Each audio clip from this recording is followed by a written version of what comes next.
is absolutely perfect out for baseball as the Red Sox send a split squad across town here to CenturyLink Sports Complex to tangle with the Twins. A lot of Red Sox fans here in attendance today. Let's get to the starting lineups. We start with the Red Sox lineup that has made the short drive over from JetBlue. Marco Hernandez at second base. Chris Young will bat second, play left field, and then guy a lot of people think the favorite to be the Rookie of the Year, Andrew Benintendi. He's going to DH here today and bat third. Sam Travis cleans up. He's the first baseman. Then Jackie Bradley Jr. Bryce Brents will play right field. He will bat sixth. Rafael Devers will be the third baseman. Then Christian Vasquez catching, and Devin Marrero, good glove at shortstop, has struggled in his young career with the bat. He will bat ninth and play short for the Boston Red Sox. Henry Owens will toe the rubber for the Red Sox here today. And there's Owens, 0-2 in the exhibition season. Owens, a first-round pick out of that vaunted class of 2011 Red Sox draft class, and the left-hander features an outstanding changeup. Owens will be facing a Minnesota Twins team that has won 7 in a row, and Brian Dozier is going to lead off, followed by Joe Mauer, then Miguel Sano, as Miguel Sano will bat third, play third base. Byung-Ho Park's the DH batting cleanup, then left fielder Drew Stubbs. Robbie Grossman in right field, Jorge Polanco the shortstop, Jason Castro catching, and Danny Santana will be in center field and batting ninth here today. Kyle Gibson gets the start on the mound. Gibson 0-1, coming off a very strong start last time he towed the rubber. Kyle ready to roll. The Twins and the Red Sox meeting for the second time in the Grapefruit League. And to tell you all about it, my partner, Corey Provis. All right, Chris, thank you. Great to have you down here with us for a few days as we are set to go. Twins and the Red Sox here in the Grapefruit League. Marco Hernandez leads off as Gibson pumps in a fastball strike with that underway on a lovely day in Fort Myers. Gibson expected to go about 75 pitches today. His last outing, as Chris mentioned, was really solid here against St. Louis as Hernandez taps foul near the first base Red Sox dugout. That was on March 6th. Gibson 4 solid innings, gave up 2 hits, 1 run, struck out 2. And Kyle did mix in his breaking ball, his curveball in the 4th inning of that outing. He's going to feature that a bit more often today. And the 0-2 up and inside. The fastball gets Hernandez off the plate. Gibson last year, 25 starts, battled injury early in the year, shoulder and then back discomfort. 6-11 ERA over 5 for Kyle last year. And now the 1-2 inside on Hernandez, left-handed batting second baseman. Red Sox with a split squad team here today. They also are playing down the street at JetBlue. In fact, Chris Sale is starting that ball game, his first home start. And the 2-2 pitch, tap to the right side, routine Mauer. Loves it, thigh high, takes it to the base, 3 steps. And Hernandez is out of the 1. Breaking ball to get the ground ball out to first base. You mentioned Kyle's going to be working on that a lot here today. And with the Red Sox being so close, one of the advantages is with the split squad, you're still going to get to see some of the heavy lumber from a team like Boston and a guy like Benintendi, who's in the on-deck circle, Bradley Jr., certainly, and this man, Chris Young, who was a nice pickup for the Red Sox a year ago. Yeah, Young will be in his last year of his current contract with the Red Sox. Veteran 33-year-old outfielder. He's in left field today as Gibson misses inside, popping off Castro's glove ball 1. And Chris Young right now, kind of the odd man out. It's going to be a young, dynamic, and just talented Red Sox outfield. Benintendi in left. Jackie Bradley Jr., an all-star last year. He's in center. Mookie Betts in right. Second of the MVP voting last year. And the Red Sox overall, up and down the lineup, a really, really solid team. 1 ball, 1 strike on Chris Young. Twins have the shift on. 3 defending on the left side of second base. And Gibson's 1-1. Took something off. It's a letter high strike anyway. And now it's 1-2. Speaking of Benintendi, the rookie, he's on deck DHing today. Now Dozier moves back over, playing right of second base. And the 1-2 sinker down and inside. 2 balls and 2 strikes. Twins today, the white tops, white trousers. Twins in the front. In blue, trimmed in red and gold. Blue cap, blue bill. Red Sox, red top, gray pants. And a red cap. The 2-2 slider got him swinging. So Young strikes out swinging. Gibson now with 5 strikeouts. He has walked only 2 in 8 innings so far in the Grapefruit League today, making his 4th start. 2 down for the aforementioned Benintendi. A small sample for Benintendi last year, still an impressive one nonetheless. 34 games at .295. And a solid August as Gibson pumps it a knee-high strike called on the young first-round pick. And boy, he feasted off right-handed pitching last year. His OPS over 980 against righties last year. The 0-1 is ripped to right down the line. That's going to go for extra bases, scooting by Robbie Grossman. There goes Benintendi, sprinting into second base, a 2-out double. Got something off speed, did not miss it. And the Red Sox have their first hit today. Yeah, Corey, I talked to some people in Boston, Red Sox fans, and Benintendi came up and he made such a big impression. And it's not just the production. He's got a little flair to him. He's got the cool-sounding name. He made a couple of leaping grabs over the wall. And the folks that I've spoken with in Boston, in Massachusetts, they're going back to like Fred Lynn days as far as kind of like the folk hero-like status a guy like Freddie Lynn had as a rookie. And Benintendi, as good as he is, still maybe the 3rd best guy in that outfield that you mentioned. 2 down for Sam Travis at first base today. Was at AAA Pawtucket last year. As Gibson spikes one in the dirt, getting by Castro. With that, Benintendi is going to advance 90 feet to 3rd. A wild pitch, charge to Gibson.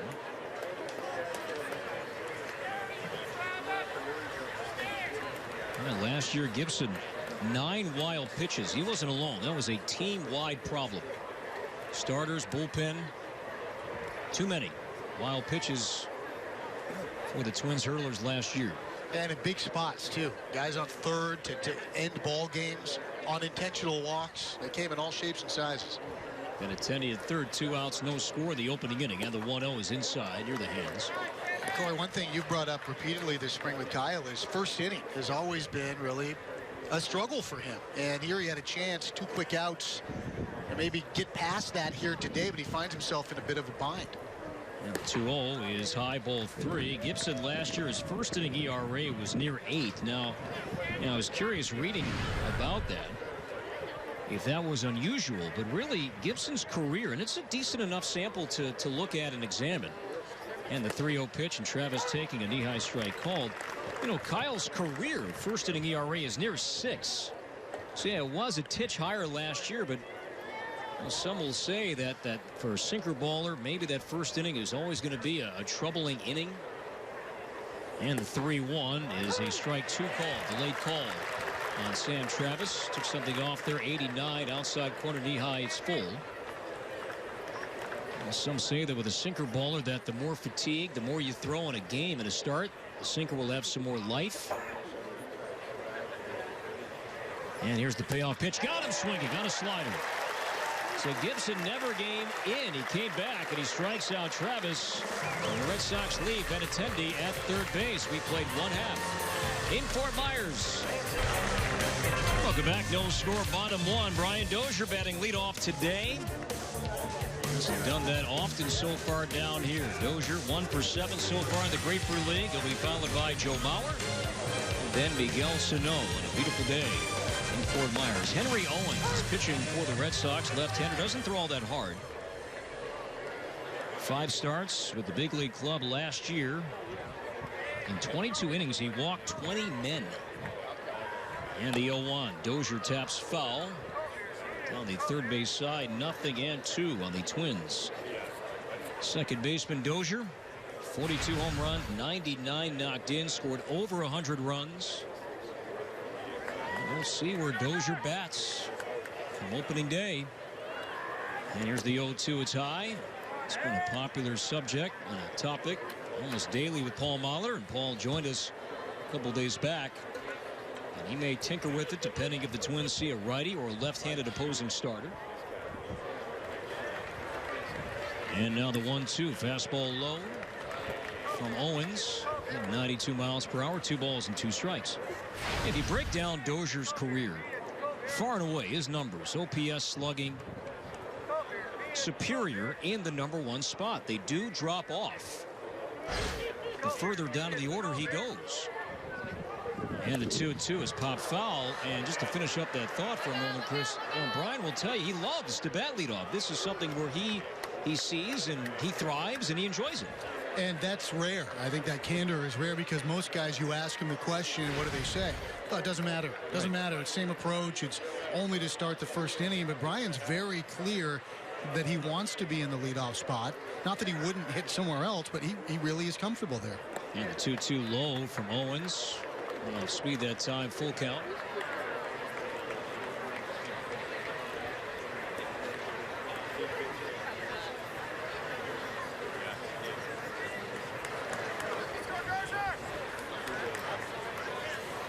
Mauer on deck. Center fielder Jackie Bradley Jr. few steps towards the gap in right center. And the 3-2, a swing and a foul. That got a piece of the umpire behind the plate. That was up, and Dozier likes that pitch up. Fastball at 91, but the home plate umpire appears to be okay. We'll do it again, 3-2. Yeah, great swing, 3-2. So often, 2 strikes. You know, we're talking about leadoff guys. Maybe just try to shorten up a little bit. That was in no way, shape, or form shortened up. That was take a good rip at exactly the pitch Dozier was looking for. Henry Owens, tall left-hander, 6'6", 220. And again, the 3-2. He walked it. Ball 4 outside. Dozier's on. And that'll bring up Joe Mauer. Mauer at first base today, 1 for 5. Mauer so far here in the Grapefruit League.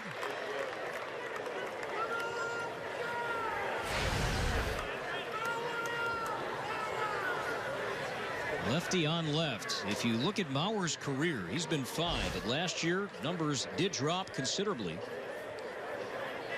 Well, Mauer struggled in spots like this facing a left-handed pitcher. As Owens deals a strike call, the fastball 0-1.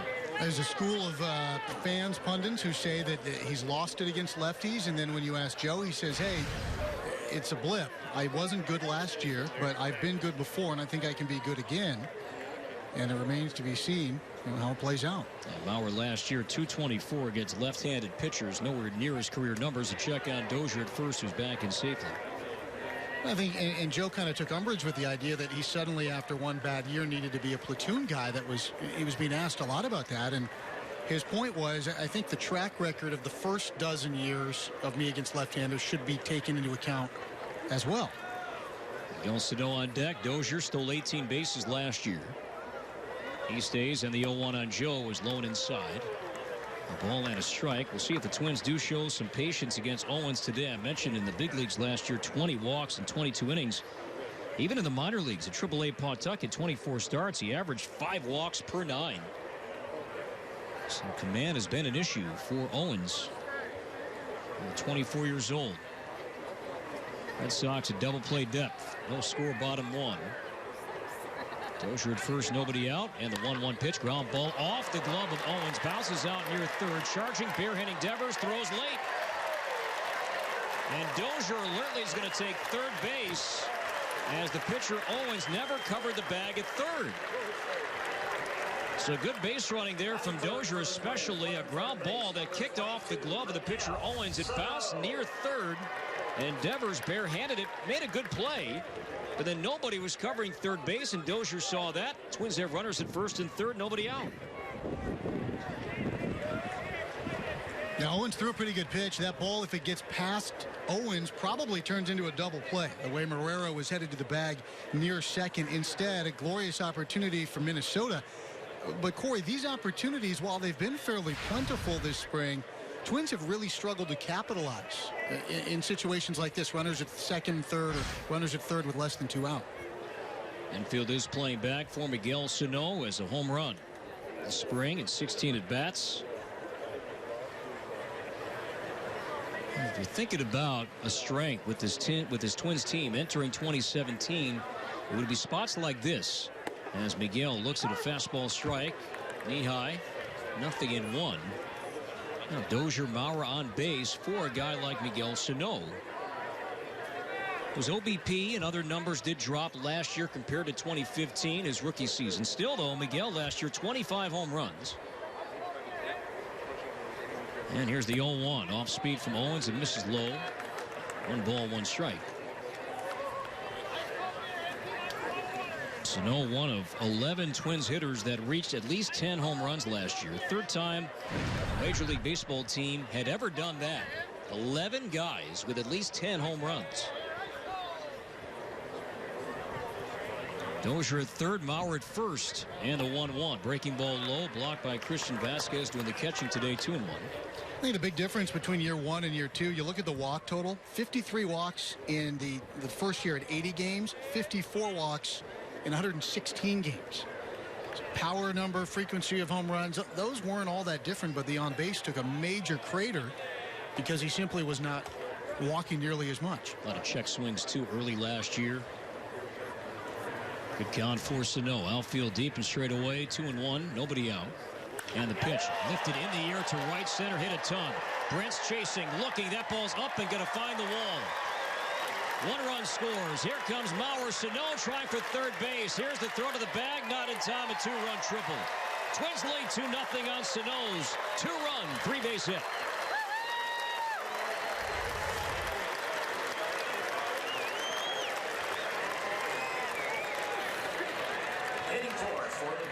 Sano splitting Bradley and Brents. Dozier and Mauer scoring easily. Sano with a belly flop slide into third. Now up to 4 knocked in here in the spring. Still nobody out for Byung-Ho Park. I think water coming up out of some of the swimming pools in the area, the way he hit the ground at third base. But how about that strength of Miguel Sano? And you talk about maturity as a hitter, not trying to yank everything, muscling that ball the other way into right center field. Byung-Ho Park homered again yesterday. Now 3 so far this spring as Owens misses high, ball 1. Park 7 for 18 overall. Those 3 homers, he's knocked in 5. Another surprising number from last year. And we'll bring up how certain hitters fared against left-handed pitching. Here's a guy, Byung-Ho Park, who did not put up good numbers against lefties as he lifts one foul back behind the plate. You know, Park hit just 170 against lefties. He was just under 200 against righties. So the numbers overall weren't pretty for Park, but it always surprised me last year Park really struggled more against lefties than righties.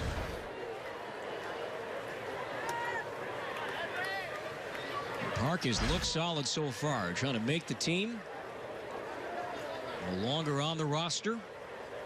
And the 1-1. A drive in the air to left field. Young chasing to his right. That's going to get over his head. 1 up's off the wall. Park lies to second base. Sano scores. The Twins are pounding Owens early. 3-0 Twins and still nobody out. You're talking about looking solid, Corey. How about a quick swing that time from Byung-Ho Park as he turned on that ball. And he looks good physically, and he's looked good in terms of his performance as well. And we've seen it against velocity in the Grapefruit League. We've seen it against lefties and righties alike. And I feel as if now that he's fully healthy with last year under his belt, it's almost like you can flush those numbers out. It's almost like a fresh start altogether for Byung-Ho Park. So this is a split squad game for the Red Sox. A former Twin, Carl Willis, the pitching coach for the Red Sox. He's down the street. The pitching coach, the Pawtucket pitching coach, Bob Kipper, is here. He's going out to chat with Owens, a guy he saw plenty of last year at AAA. Another thing I've noticed, too, with Park this year, Chris, is he was such a big draw internationally at this time last year. Just a horde of photographers and writers from overseas following his every move, his every step. It's there, but not nearly as significant as it was a year ago at this time. As Drew Stubbs looks at a curveball down low and inside, ball 1. Now, maybe that's not a big fact, but just it doesn't seem to be that constant need to talk and be seen and have your photograph taken if you went 0 for 2 or you went 2 for 2. And the 1-0 on Stubbs. Fastball on the outside corner. Strike called. It's even. 3-0 Twins. Yeah, I'll add another thing that's different, and you tipped me off to this. I went and chatted with Byung-Ho before the ball game today. His English when he came over was okay. His English now is probably better than yours or mine. It's fantastic. And it's been a year. Yeah. 1 ball, 1 strike on Stubbs. Twins by 3 in the first. And the pitch, Owens misses high. A curveball that stayed up, ball 2. You know, I was asking Byung-Ho before the game on Wednesday against Team USA. You know, 2013, Byung-Ho Park was not part of the Korean team. He was not asked to join the team this year. He said they've got 2 really good first basemen. They're fine. And this was in perfect English. And the 2-1 pitch fouled back. Good cut there from Stubbs, 2-2. But 13, no Byung-ho Park in 2017. Korea said, nah, we're good. And probably for Park, this is where he belongs right now, trying to win a job and trying to impress his big league club. Though it didn't work out well for the Korean team. Right. I think they could have used a little Byung-ho Park this year. Bobby Grossman on deck. Park at second base. Twins 3, Red Sox nothing, and still nobody out. 2-2 on Stubbs. 4 hits this spring and 17 at bats. High ball 3. As Owens misses up.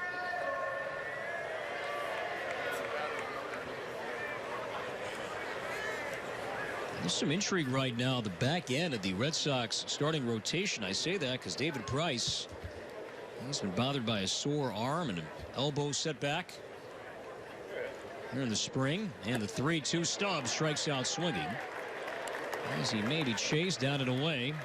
There's the first out. Big time scare last week. David Price received a second opinion on his left elbow. And so far, no surgery is needed or expected. And just going to resume a throwing program, but that's still going to take some time. So who knows what David Price and his status will be come opening day. And the Red Sox rotation is still awfully good anyway. But David Price, no doubt a key cog in that talented group. One down for Robbie Grossman. Led the Twins in OBP last year, nearly 386. As the curveball stays up ball 1. Yeah, and speaking of elbows and bad news, really the dominant story today around the elbow of Trevor May here at Hammond Stadium.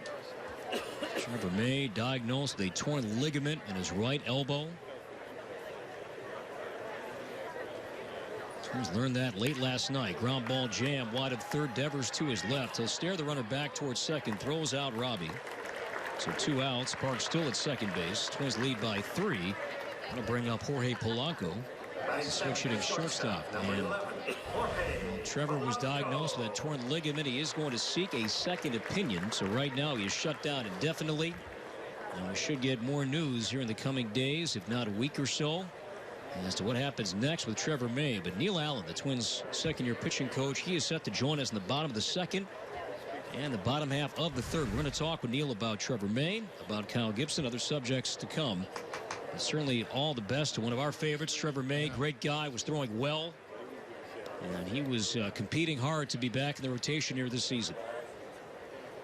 So 2 down. Here is Polanco batting as he lifts one foul to right. That'll find the fans 0-1.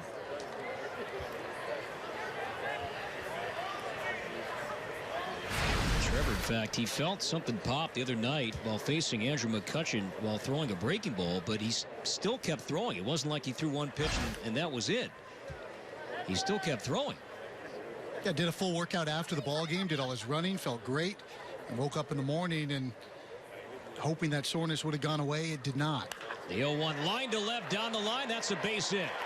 Byung-ho Park will score. Polanco digging for second base. He will make it standing. 4-0 Twins, still batting in the opening inning.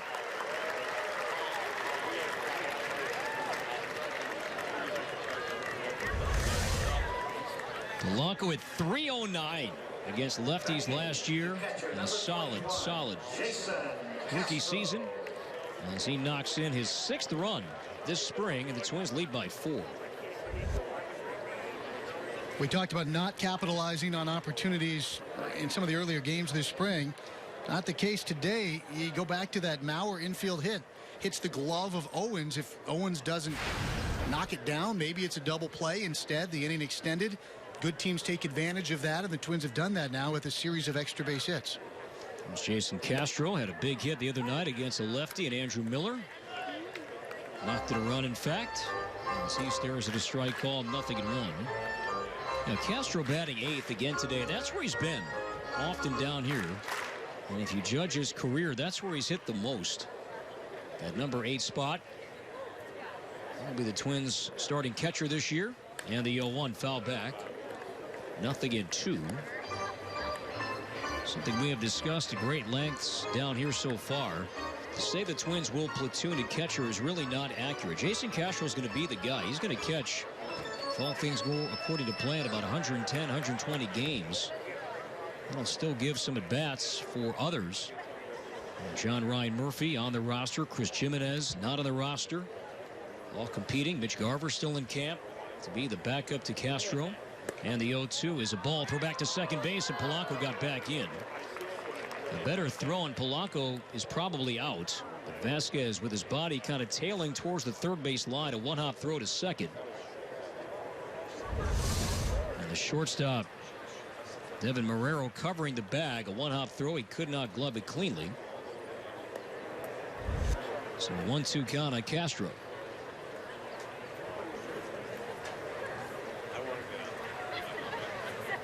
A long first inning here for Owens.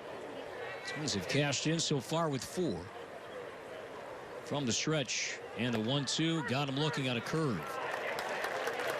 So Owens threw more than 30 pitches here in the opening inning. The Twins score 4 runs. On 4 hits, they do leave 1 after 1. It now reads Twins 4, Red Sox nothing on your home Twins baseball. Fielder last year leads off the Red Sox second. 26 home runs. He knocked in 87. Left-handed batting outfielder. As Gibson pumps in a first pitch strike called. Fastball 89 on the radar gun. Yeah, Bradley got off to a tremendous start. His first half phenomenal. And the 0-1. Breaking ball strike 2. Taking that ball inside on Bradley. And off speed 0-2 the count on Bradley. Bryce Brent's on deck, and then Rafael Devers, third baseman. The 0-2 slider in the dirt. There's ball 1.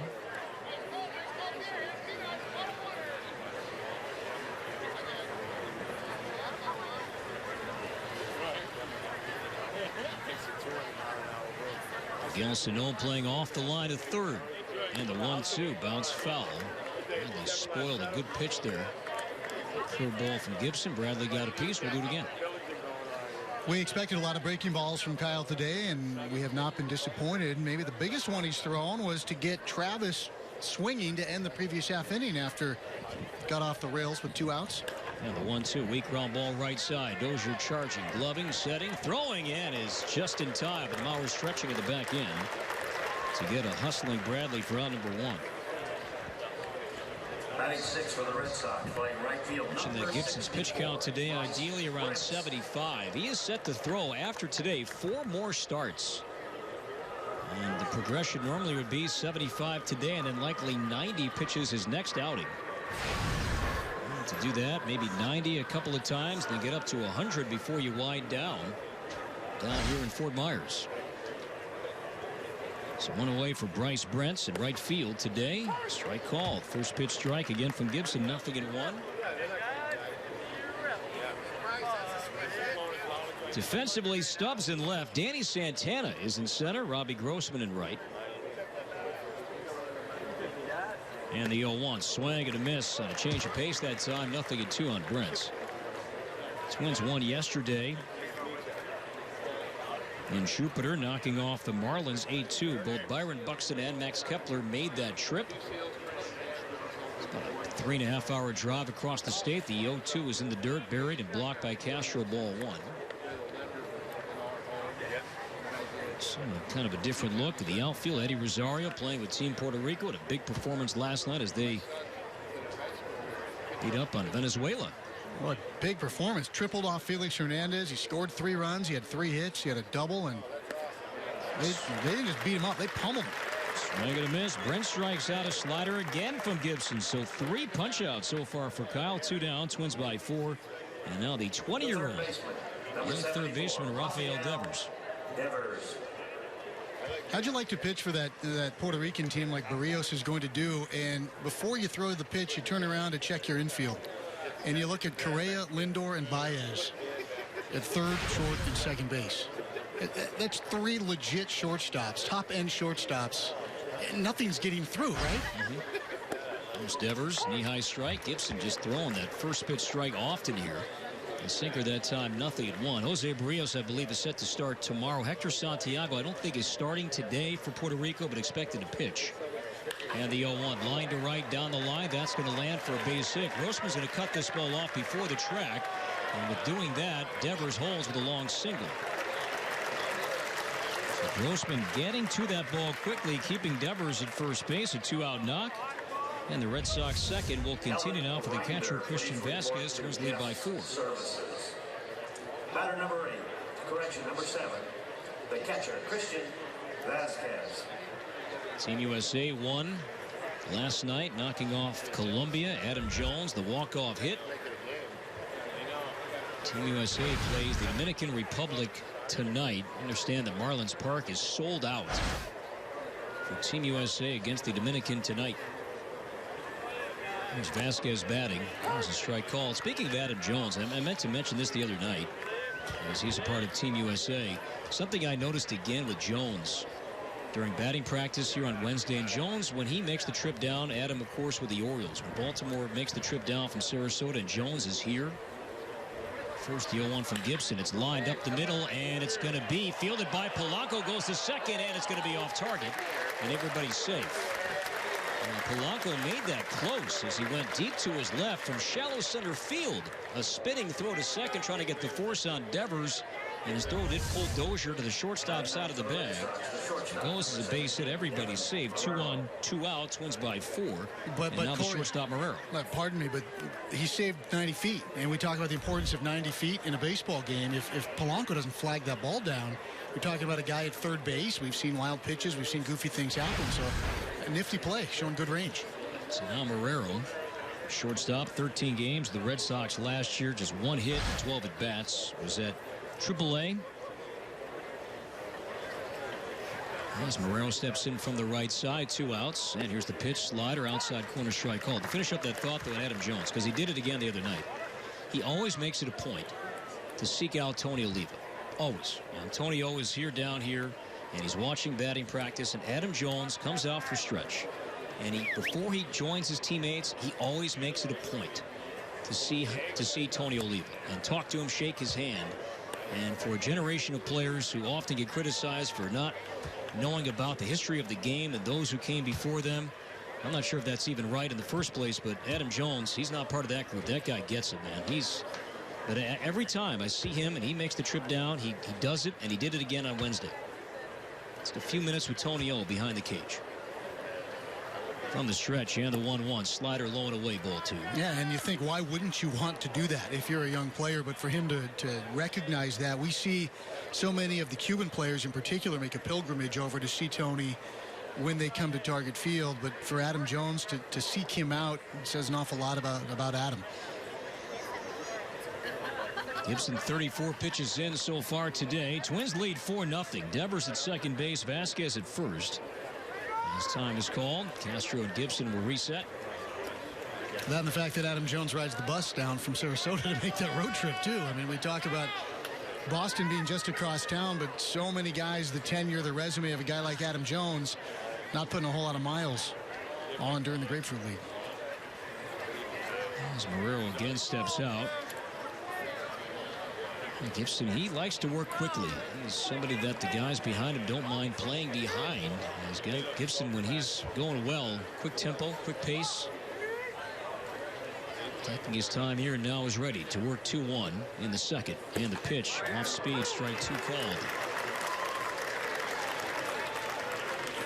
Jason Castro, he has played quite a bit down here so far. Today marks his 7th game. Not surprising. Twins' new catcher trying to learn this staff. 2 balls and 2 strikes, and the pitch in the dirt. Sliding stop by Castro to his right. So a full count. Traveling time now for the runners. Devers at second. Vasquez will do the same at first.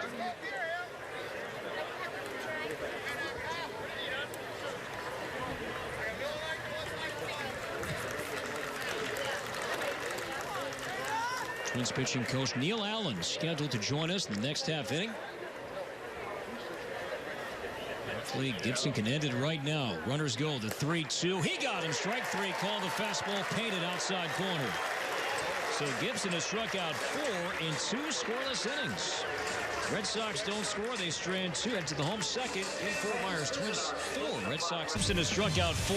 2 scoreless innings so far. Twins offense scored 4 in the first, and now it'll be Danny Santana. Brian Dozier, Joe Mauer to bat against Henry Owens. As the switch-hitting outfielder takes inside and low ball one. Corey and Chris back upstairs. We're now pleased to be joined by the Twins pitching coach, Neil Allen. Neil, always great to catch up. Thanks for joining us. Oh, thank you, Corey. Glad to be here. Ball one, a lot to speak with you about today. And the 1-0 is inside and low ball two. Before we get to Kyle Gibson, your thoughts on the sad news about Trevor May? Well, naturally, anytime you hear a young man get something like that he's facing in the Tommy John situation, and it's very, very sad because it's a long process. It's a long healing process, and he was having such a good spring, throwing the ball well, feeling good about himself, confidence was sky high, and to have a bubble like that burst on you, it's awfully sad. But he's a tough kid. He's mentally strong, and he knows he's got a tough road ahead of him. So, with everybody's blessing and help like this, he'll get through this thing and he'll return to us sooner than later. 4-pitch walk to Danny Santana. Now Brian Dozier, he walked and scored his first time up. Trevor was in this situation last year, being that, Neil, he was in camp initially competing for a spot in the rotation. I say that things were similar, but do they have a different feel? Being what Trevor went through physically last year, was he more poised to win it this year than he was a year ago? I think so. I don't think it's no big secret that we were going to give him every opportunity in the world to have that fifth spot in that rotation right there. And he came in with the idea and the presence of mind that that's what he was in here to do, was to win the fifth spot. He knew that it wasn't a lock for him and that he had a lot of work and he had a lot of competition, which we were thrilled to death to have competition to push him, and he was pushing himself, and he was doing very, very well. And like I said, it's just a sad bump in the road of life, but we all know that in sports these things happen. Neil, Chris Atterbury, and as there's a little visit here on the mound with Henry Owens and his catcher Vasquez, a chance to expand on that. We don't know exactly what Trevor is going to do as he evaluates his options here. We know it's going to be a long haul no matter what. So many in the game have gone through it. Is that a situation where a guy who's going through it, this is his first arm injury of any kind, leans on the experience of teammates, of coaches, of other people who've gone through that process? Absolutely. I mean, I already told him this morning. We had a nice talk this morning, and we talked about this situation, and some teammates have already approached him and talked to him about it. But, like I said to him, he needs to reach out right now to people who have experienced this, people that have been through this, people who lived it, and get their thoughts, get their opinions. What to expect doctors to tell you, what to expect about a rehab, because it's a long process. It can be mentally draining on an individual, and if you haven't been there before of any kind of surgery, it's a very tough thing mentally as well as physically. And so the best thing for him right now is to reach out to individuals, teammates as well that's been there, but guys outside the Minnesota Twins organization that have had these kind of things happen to them, so that way he can have a little idea and a feeling as to what he's about to experience. Dozier swings and pops it up, playable on the infield near short. It's a 3-1 count, and Marrero in between the two bases will call it and catch it, and there is on number one. So with Trevor now sidelined, who does that open up a chance for? Who are some other guys who might emerge and take another crack at being in the rotation now? Well, I think that there's a wide open door right now, and we still got quite a ways to go. Spring training's an extra week to 10 days, and there's a lot of guys in the mix. I mean, Mejia's in the mix, Duffy's in the mix. Them two right now just jump out at me, but there's 3 or 4 or 5 guys that stick out right now, and we'll see who grabs the bull by the horn, who has gives us the best situation to win at the start of the ball game. So right now it's who brings the consistency and who gets the job done.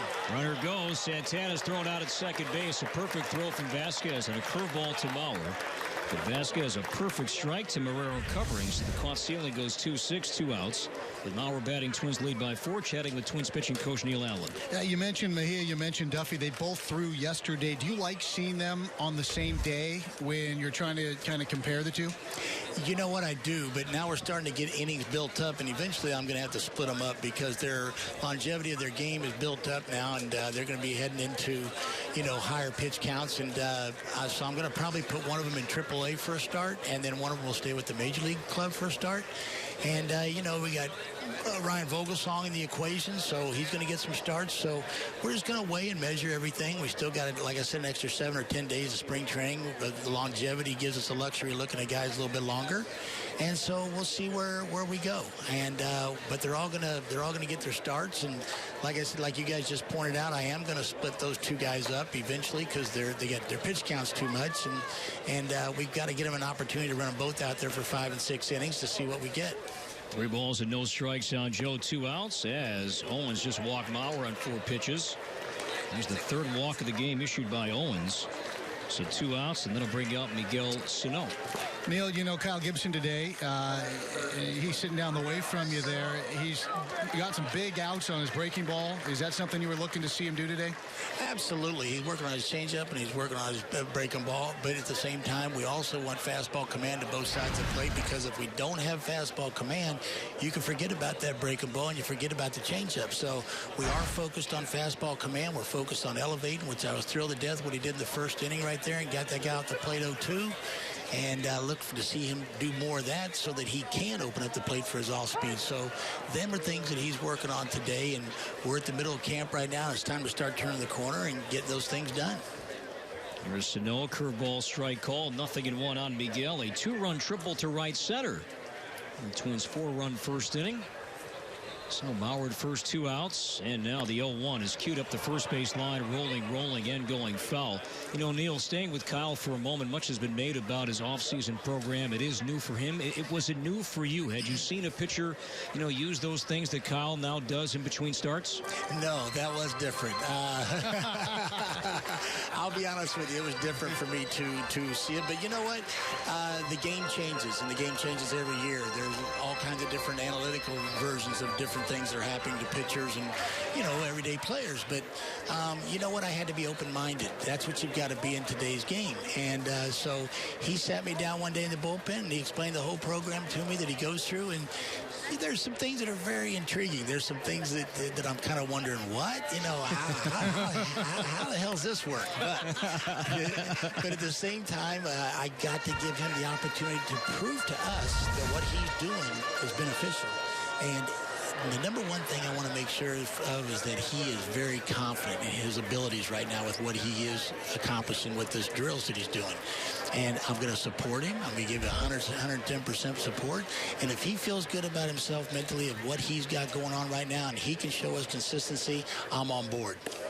Curveball, strike 3 called on Sano. At that, the inning is over, and we thank Neil Allen for his time. Neil, always great to catch up. Thank you. Thank you, guys. Appreciate it. Neil Allen, we thank him for his honesty here in the second. After 2, Twins lead 4-0. A special guest joins us next. The Twins lead the Red Sox by a score of 4-0. Kyle Gibson has struck out 4 in 2 scoreless innings. Red Sox have 3 hits, as this one is lined to right down the line. That's a base hit for Marco Hernandez. Grossman cuts it off. Hernandez trying for second base. Here's the throw to the bag. It's not in time. And a leadoff double for the Red Sox left-handed batting second baseman to begin the Boston third. Corey Chris back upstairs. We're now joined by Lisa Sputoni, the Vice President, Community Relations, Edison Ford Winter Estates, a great tourist attraction always, especially this time of year. I'd imagine this has got to be peak season for you, right, Lisa? Oh, we are just jam-packed with lots of Twins fans when there's no games. You know, there is so much to do. There's baseball, there's the beaches, but there's also some American history to take part of down here. Exactly. The Winter Estates of Thomas Edison and Henry Ford are right here in close to downtown Fort Myers, and we're one of the 10 most visited homes in Ground ball to third. This one fielded by Sano. And that is out number 1. Hernandez holds at second base. All right, so a typical family of 4 wants to stop by. What can they expect?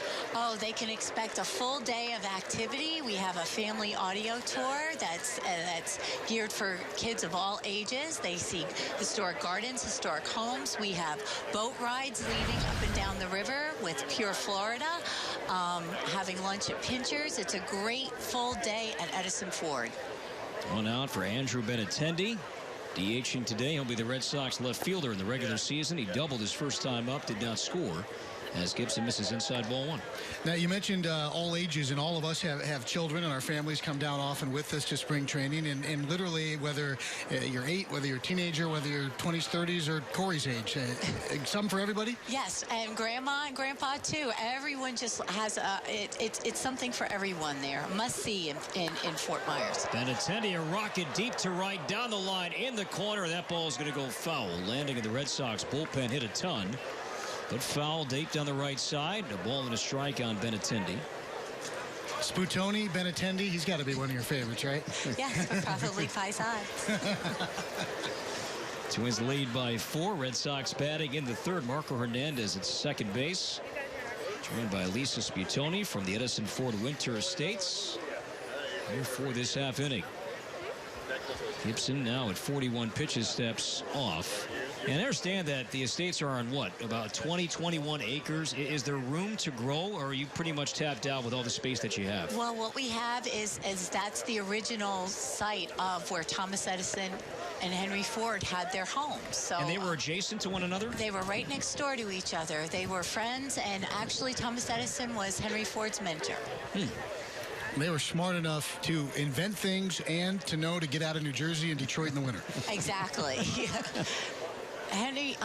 Thomas Edison actually worked down here with a rubber research lab, which is on the site also. 2-1 is low and inside. Ball 3. Sam Travis on deck.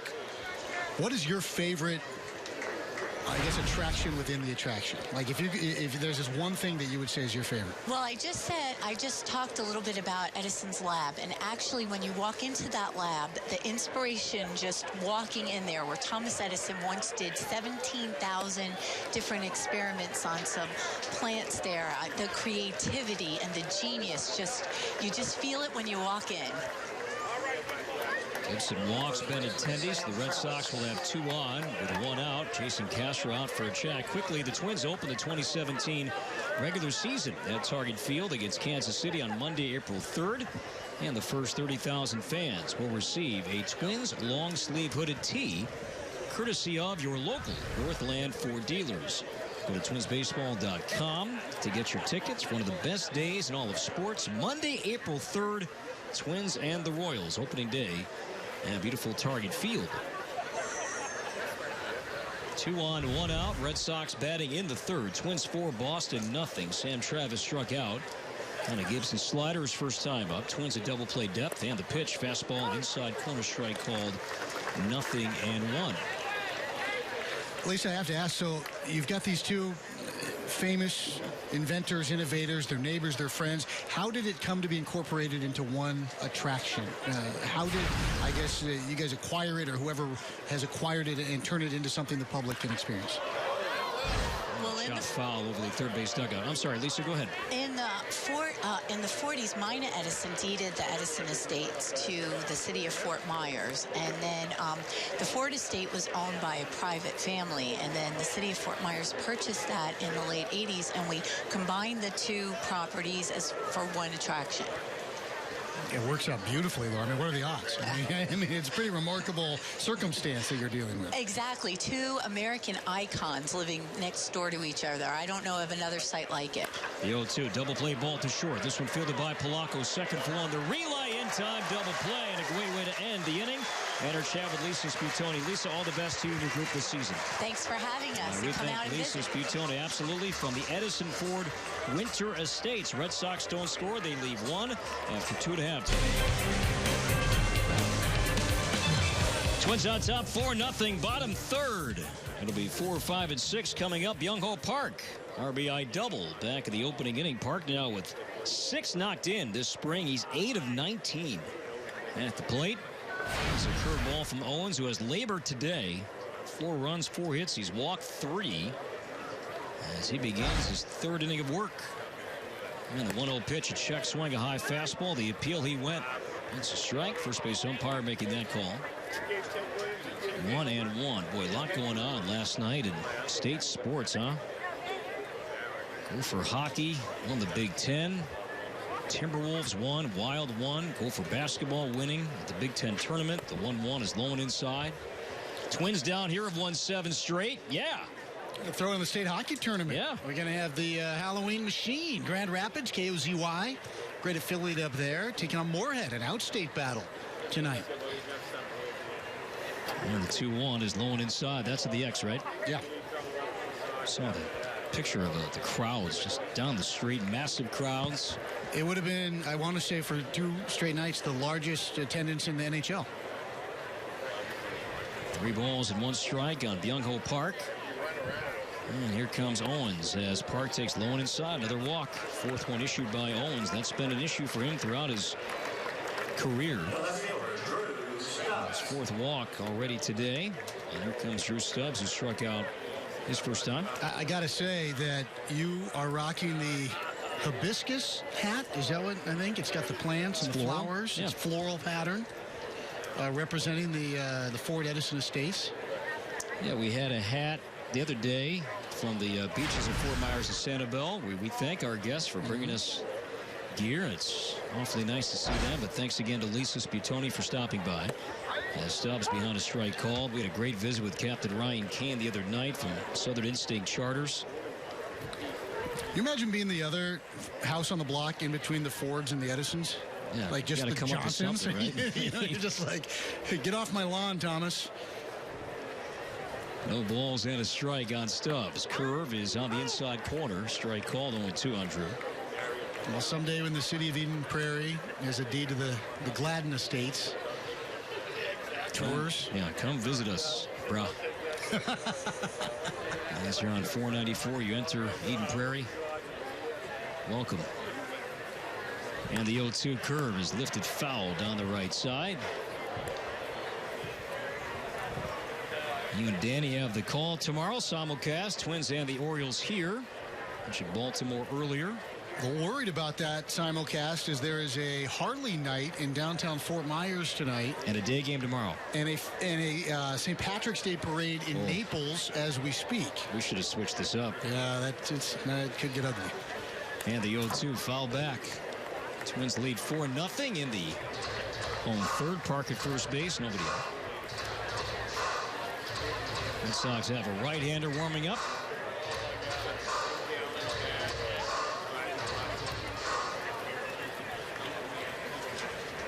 Oh, 2 on Stubbs. 244 career hitter. Non-roster invite trying to win a job in the outfield. And the 0-2 got him. Struck him out swinging. So Owens has had trouble today. But Stubbs, 2 at-bats, 2 strikeouts. Owens now 3 punch-outs today. And there is out number 1. Well, speaking of all the things to do down here, say goodbye to winter in Minnesota and come join us down here. Still time left. And check out the beautiful beaches of Fort Myers and Sanibel. Experience Florida's most natural beaches and islands at FortMyersSanibel.com. More winter weather in the upper Midwest again this weekend.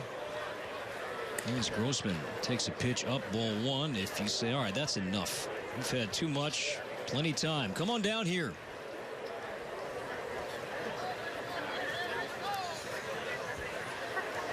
You okay? You're so stern. I'm not used to you being stern. I try.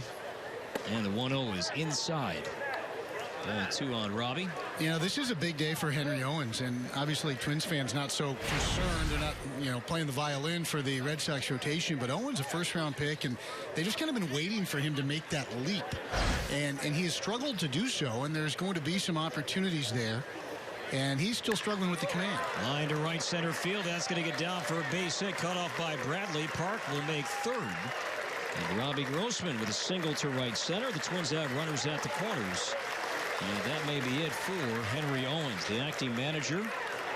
Ruben Amaro Jr., former bench coach, I should say former GM of the Philadelphia Phillies, now the first base coach with the Red Sox, the acting manager, and that will indeed be it for Owens as the Red Sox will make a pitching change. So runners at the corners, 1 out. Twins batting in the home third, leading the Red Sox by a score of 4-0. We'll be back with more from Fort Myers in a moment on your home Twins baseball. Played 4-0, new pitcher for the Red Sox, a right-hander, Chandler Shepard. 24-year-old Kentucky native.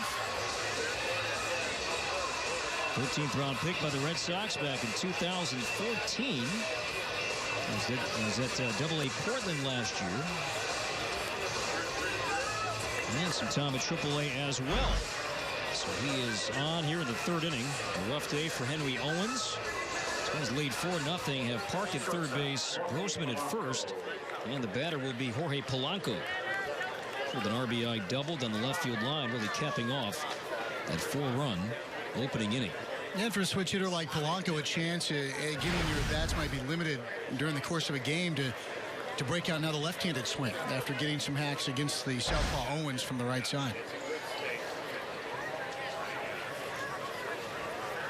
And Jorge Polanco, as it sits right now, if you kind of pencil him in to be the opening day shortstop, check on the runner at first base and Grossman is back in, we'd see kind of a disturbing trend continue with the Twins, that being just not the same guy at short on opening day. It's been a revolving door now for a long time. We're talking about more than a decade. We got 12 different guys in 13 years.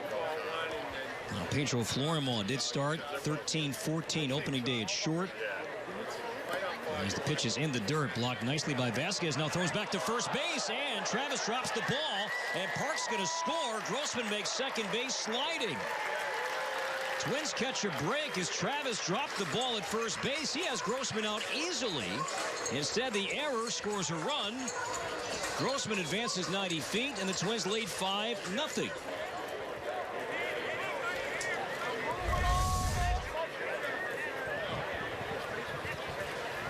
I score that E3. The scoreboard is saying E2, but that's a perfect throw from Vasquez and just dropped by Travis. So I'm sticking with E3 on the run scoring and the advance of Grossman going down to second. Yeah, pretty good throw and heads up on the part of Vasquez to really help his guy out of the inning. Instead, the mess gets a little murkier.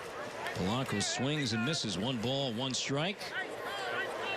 Hey, Corey, you bring up such a great point about the struggles with getting consistency up the middle. Before Florimon's 2 straight starts, you have to go back to Pat Mears, who was also the last homegrown guy for the Twins, which is something Polanco would be. Pickoff play at second. Grossman back in. Now, Jason Bartlett did start at short a couple of times, but we're talking about consecutive years. Yeah. Bartlett was at short 05, different body 06. Bartlett back out there 07. Yeah, exactly. Guzman, he was steady at short there for a while, but it's been an issue. And the 1-1 pitch pulled, fouled on the first base side. And you would think, all right, there's always going to be change with the lineup, right? Year in, year out. But you want stability, don't you, at short? That is such a vital position where you ideally want to have the same guy for a long stretch of time. Yeah, and you'd like the same combination. I mean, everyone dreams of the Trammell-Whitaker combo up the middle. You just plug in for a decade. Now, that doesn't happen a whole lot anymore. I think about the Twins division. Now, the Indians, they're going to have a shortstop, the same guy probably for a long time, and Francisco Lindor. The White Sox have had some moving parts there, but they had Alexi Ramirez for such a long time. And the 1-2 pitch, strike 3 called inside corner on Polanco. He knew it, a fastball.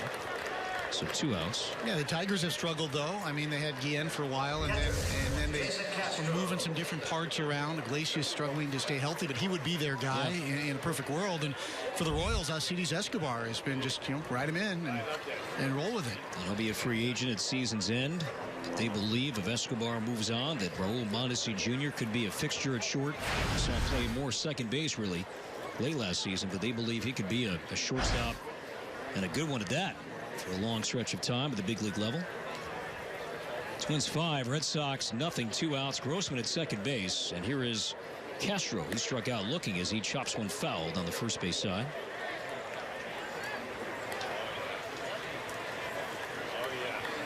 The guy on deck, Danny Santana, 2015 opening day starting shortstop.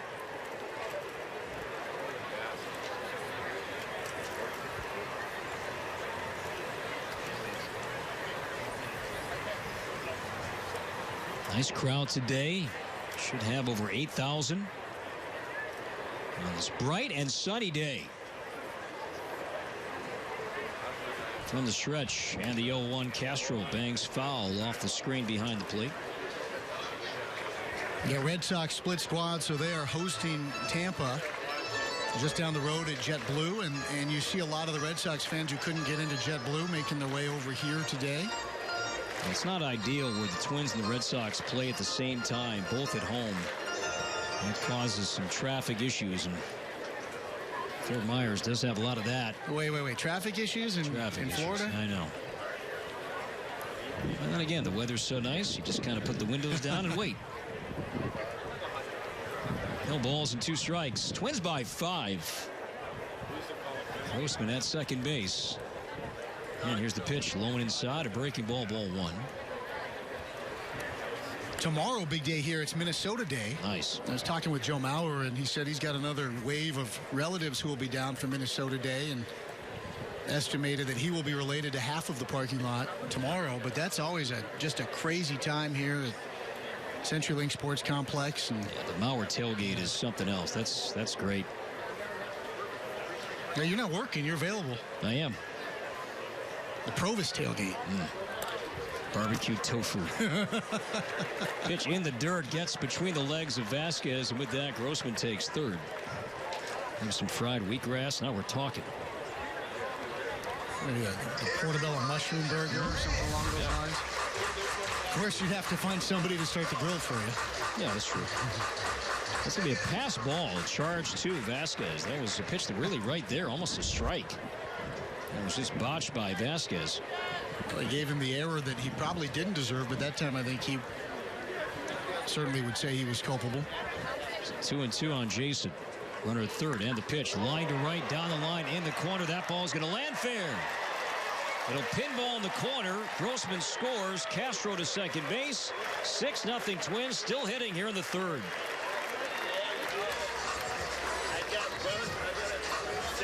Nice piece of hitting, Corey.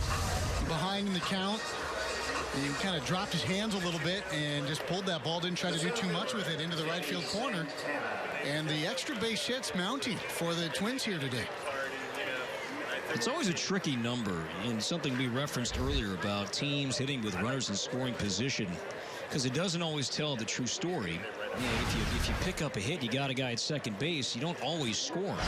Yeah, if a guy advances 90 feet, you go down to third. Yeah, it's a hit with a man in scoring position, but did it produce a run? It doesn't always work out that way, as Danny Santana takes a strike. So I bring that up saying, well, you know, if the Twins are, say, top 5, top 6 with men in scoring position, that's good. But does it correlate into run production? If it doesn't, then it's almost a moot stat. Danny Santana walked his first time in center field today. Danny out of options, 26 years old. As the pitch misses. 1 ball, 1 strike from Chandler Shepard. Yeah, he's putting his versatility on display here again today. A chance to play in center field for Santana to show off his skills there and try to make a deeper impression on this staff as to his utility, really, with his club. And 1 is down and inside, ball 2. That's a part of Danny's resume that makes him a guy that has a great chance to be on the team, because he can run. He's not afraid to run. He'll steal 12 bases like he did last year. May get caught 8 or 9 times, but he still isn't fearful of running. So he has speed, gives you defense, switch hitter. And the 2-1 pitch, line to right, a base hit. Castro will be held at third base as the throw comes in from right all the way to the plate, blocked by Vasquez. So a solid single pull from Santana to right.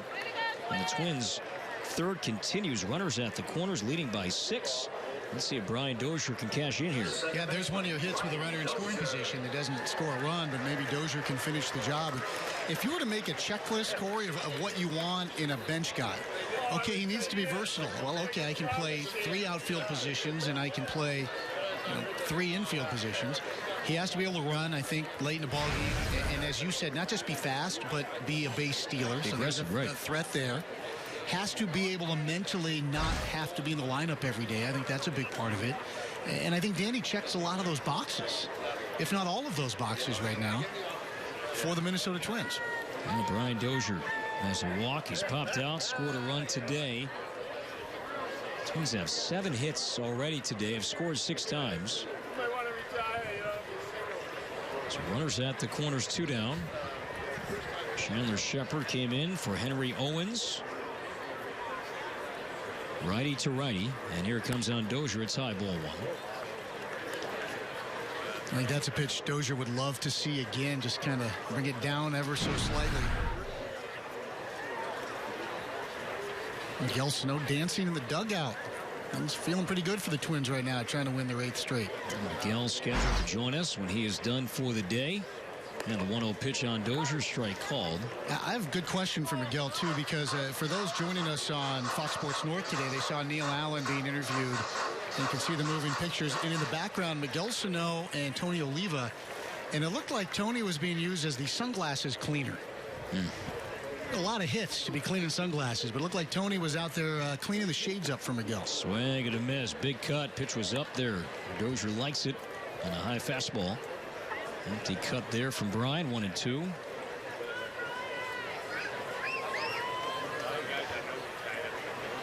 Dozier knocked in 99 runs last year, facing Chandler Shepard. Right-hander for the Red Sox in the home third. Twins have 2 in, 2 on, 2 out. And the 1-2 got him swinging. Dozier strikes out. A fastball from Shepard ends the inning, but the Twins add 2 more runs on 3 hits while leaving 2. And after 3, it now reads Twins 6, Red Sox nothing. On your home, Twins. Buy your local Chevy dealer. See your local Chevy dealer or log on to ChevyDealer.com today through 3. Twins by 6. The 4th is on. So is Chris Atterbury. All right, thank you, Corey. Kyle Gibson is back out here in the 4th inning, and his 48th pitch of the day to Jackie Bradley Jr. is an off-speed strike, and the count is 0-1. Big swing and miss. Boy, changed him up again. He was out in front. It's quickly 0-2, and that's what Neil Allen said is first and foremost a priority for Kyle and the rest of his staff, and that is command and getting ahead in counts.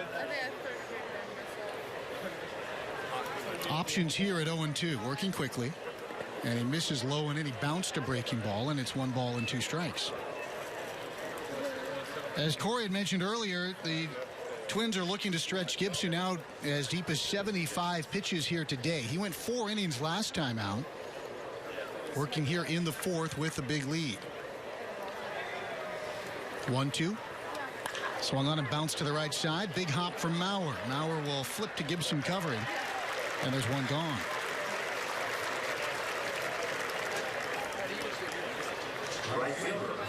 Sorry, Chris, I was going to say that it's something that is worked on daily down here, but pitchers fielding their positions. And when it comes to that, Kyle Gibson is among the best the Twins have. And it may not even be a close race. He just feels his position so well, whether it's getting to the base, whether it's fielding ground balls or bunts. You really see his ability, not just when he throws the ball, but just defending and picking up a ground ball off the bat or just helping out his teammates defensively. Sound player. And you talk about how much they work on it as Bryce Brents is in from the right side, and the first pitch is off the plate, 1 ball, no strikes. We saw a play in the first inning of this game in which Henry Owens failed to cover a base. One of those things you work on the backfields over and over again here in the Florida Heat. He failed to cover. Brian Dozier heads up play, picked up 90 feet, opened the door for a big inning. Breaking ball fouled right back at us into the net. It's 1-1. And those are things after this ball game when a guy like Henry Owens is being discussed in the clubhouse by the staff, talking about how his outing went. That play is going to be brought up as much as anything his pitches did or did not do today. Foul ball for Brent, and the count 1-2. Glorious day here in Southwest Florida. Twins with a big lead. They're trying to win their 8th straight Grapefruit League game, which would match their longest win streak here in Florida since 8 straight to end last spring. 2-strike pitch just off the outside corner. Castro was holding his glove in place, trying to get the call, but didn't. 2-2.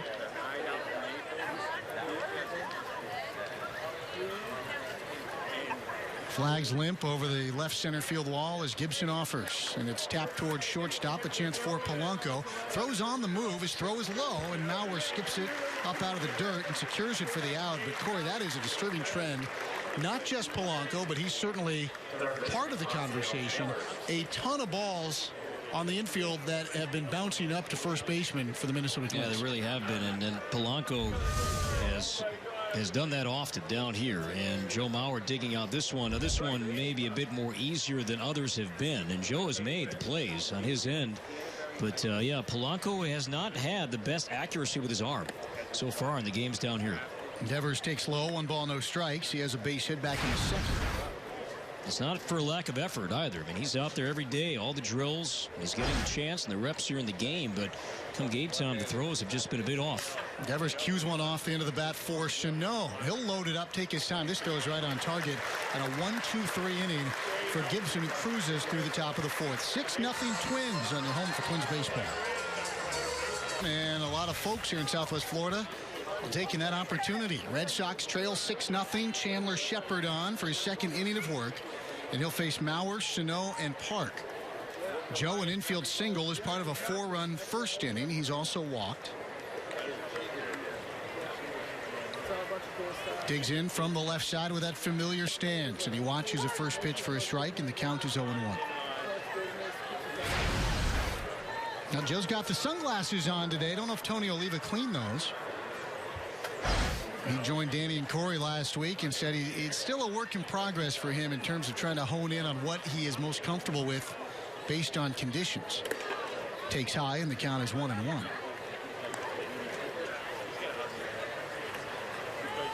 Minnesota's pounded out 7 base hits in this one, 5 of them for extra bases.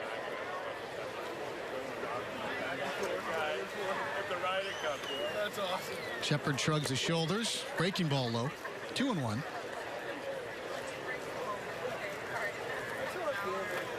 Second meeting of the year between these two clubs. Now, they used to compete for the Mayor's Cup. They now call it the Governor's Cup. And they won it last year. Was it 6-1? That was the first time in, I think, 11 years? Mauer chops one to the right side. Scooped up behind the bag by Travis. He'll take it to the base. And Joe has disposed of one down for Miguel Cano. Cano, a booming triple the other way. A 2-run triple in the 1st. And he punctuated it with a less than perfect landing over at 3rd base. I mean, that's a lot of meat in the air as he came crashing down to the bag. But good piece of opposite field hitting, and we're going to hear from Miguel and ask him, I think, about that slide a little bit later on, as after he's done for the day. First pitch hit to left field and hit well for Snow. That'll drop for a base now. Young scoops it up. Snow stops at first. He's 2 for 3. And Byung-Ho Park will be the one-out hitter. That was a smooth, comfortable swing, wasn't it, Corey? Jumped on that first pitch. Didn't try to, again, do too much with it. And just a nice, quick, snake-like whip through the batters here, through the hitting zone that time for Sano. 2 hits. He's gone to right center. Now he pulls his single to left. And he has mentioned that a few times down here. Doesn't want to be just a pull hitter. He's so strong. He has power to all fields. And he wants to show that on a bit more frequent basis here this season. Byung-Ho Park is perfect today. 1 for 1 with a walk. He scored twice, and he takes a ball. 1 ball, no strikes. Both of his prior plate appearances against the left-handed throwing Owens, and now facing the righty Shepard. Middle infield plays for a pair. Strike in the outside corner, 1-1.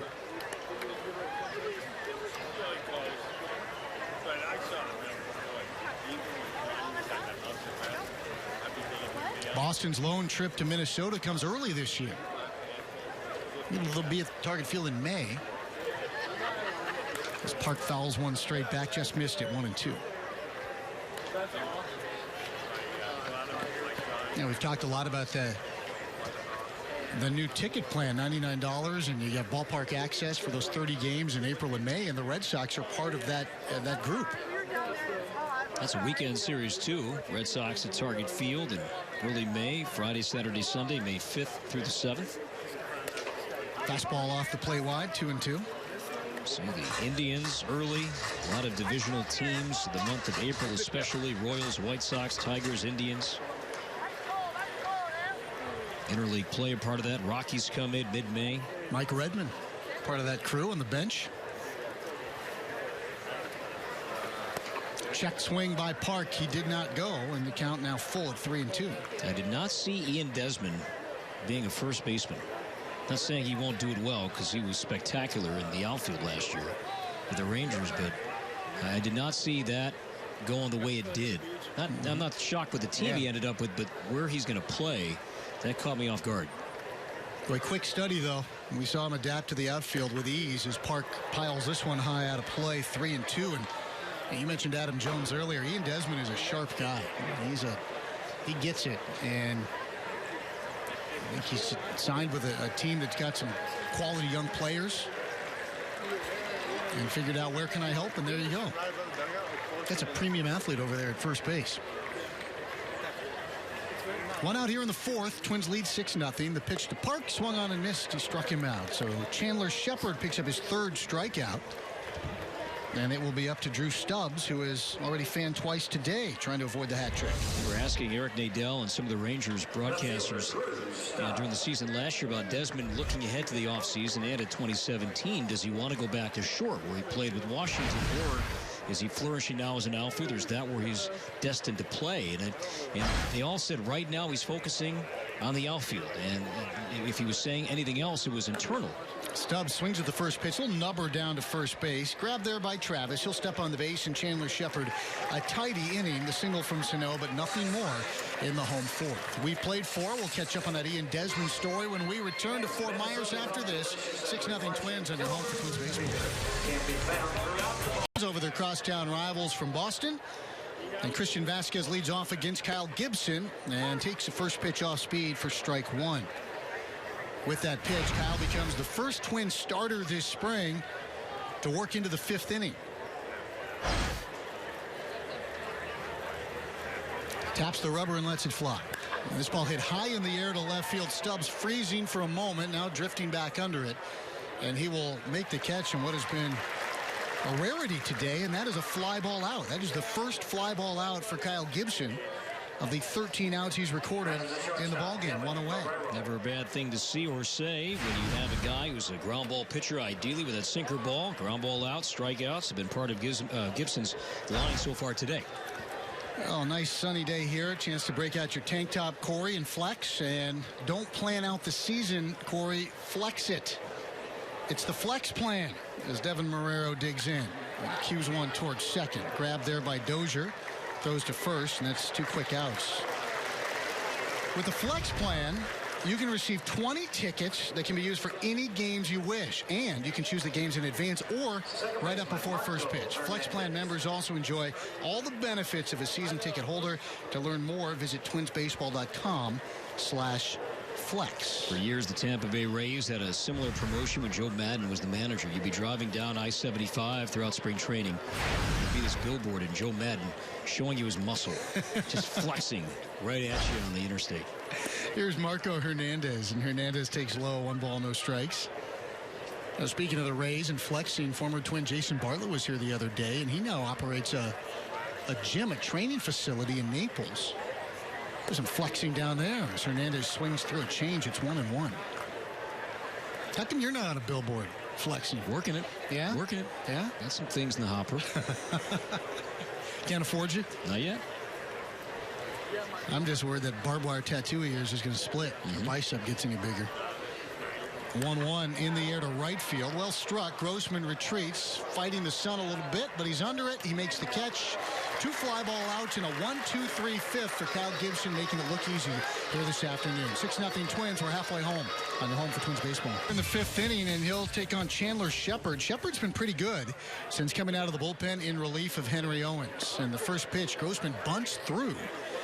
And it's strike one to Robbie Grossman. Don't see a lot of that from Robbie, as he showed bunt at a pitch high, and he bunted through to fall behind in the count. Grossman singled to chase Owens from the game in the third, came around to score after nearly being picked off by Vasquez. The throw was dropped by Travis, the first baseman. Vasquez ate the error. Grossman would eventually come around to score in his own run. 4-run first, 2 more in the third for Minnesota. Shepard delivers, and this one into the gap in left center field. No one's going to catch it. Bradley Jr. will watch it roll all the way to the wall. Grossman chugs into second base, a leadoff double for Robbie Grossman as he continues to vie for a spot on this roster. Second hit of the day for Robbie, and Jorge Polanco will be the batter. That is the shortstop, Jorge Polanco. Now, front offices will tell you they want tough decisions, and that's exactly what we could have over the next few weeks. And you may see some cuts start to happen here, Chris, in the coming days. You know, minor league games begin early to the middle part of next week. So cuts may begin. But it's going to be a tough call. And the roster right now at about 62, 63. You have to have 25 when you leave. So some games left down here, but there probably are going to be some tough calls as we move along. Jorge Polanco jumps on the first pitch and slices a ball into left center field. Grossman comes around third. He will score. Polanco headed for second with a slide. And Jorge Polanco replacing Robbie Grossman at second base. An RBI double, and it's 7-0 Twins. RBI doubles from both the left and right sides of the plate today for Jorge Polanco. And Jason Castro will bat, but not before Kipper is out to chat with Chandler Shepard. Yeah, Corey, you mentioned the first wave of cuts, and I don't think there's going to be any surprises in that first wave. You're just kind of trimming some of the non-roster fat as the games get going on the minor league side of the complex. Hey, you want guys to start playing. Guys who don't have a true chance right now to be in the big league club, go join their minor league teams and be everyday players.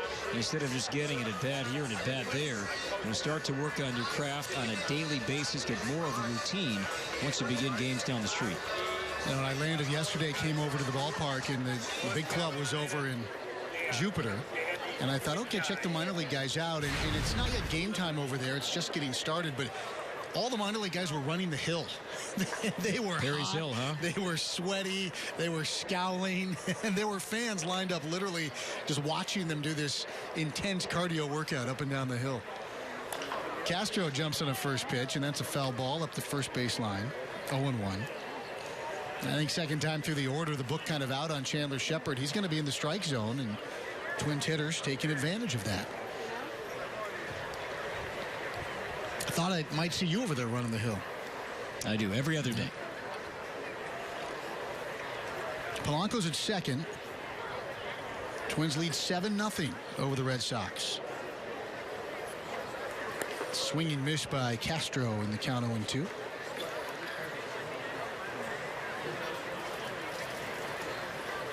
Jason Castro now makes his offseason home in Lake Tahoe area, and they had record snow. I mean, they had crazy amounts of snow, drought-breaking snow in the Sierra Nevadas. And I asked him, his main offseason activity was shoveling. Brand new home is a pitch high, and the count is 1-2. And they've got a young son at home, and Maris, his wife, would go skiing. Now, Jason can't ski contractually, so she'd go off skiing all day, and he'd shovel snow with the baby. Now, he hits 20 home runs this year. Everybody will be shoveling snow in the offseason.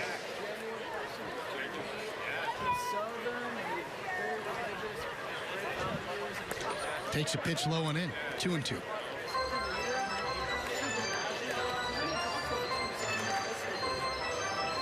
A little breeze now here at Hammond Stadium. Flags blowing out to left field. Blowing away some bugs, cooling off the fans. A little bit of a ripple now out to left. And a welcome breeze. Anything but a breeze for the Red Sox hurlers today. Here's Shepard. And he missed low and in, so he jumped up 0-2, but Castro now has worked the count back full at 3-2. Santana on deck. We're in that kind of hairy part of a spring training ball game when you start to see some pinch runners and some defensive replacements and some high numbers.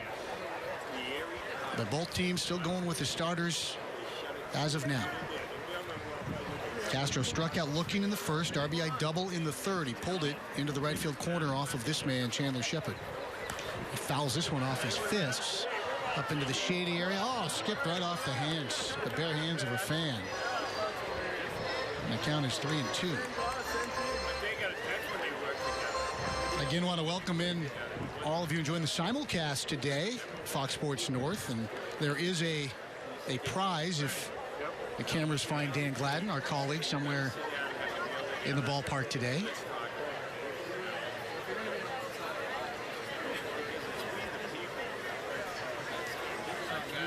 The pitch popped up foul again for Castro, another souvenir.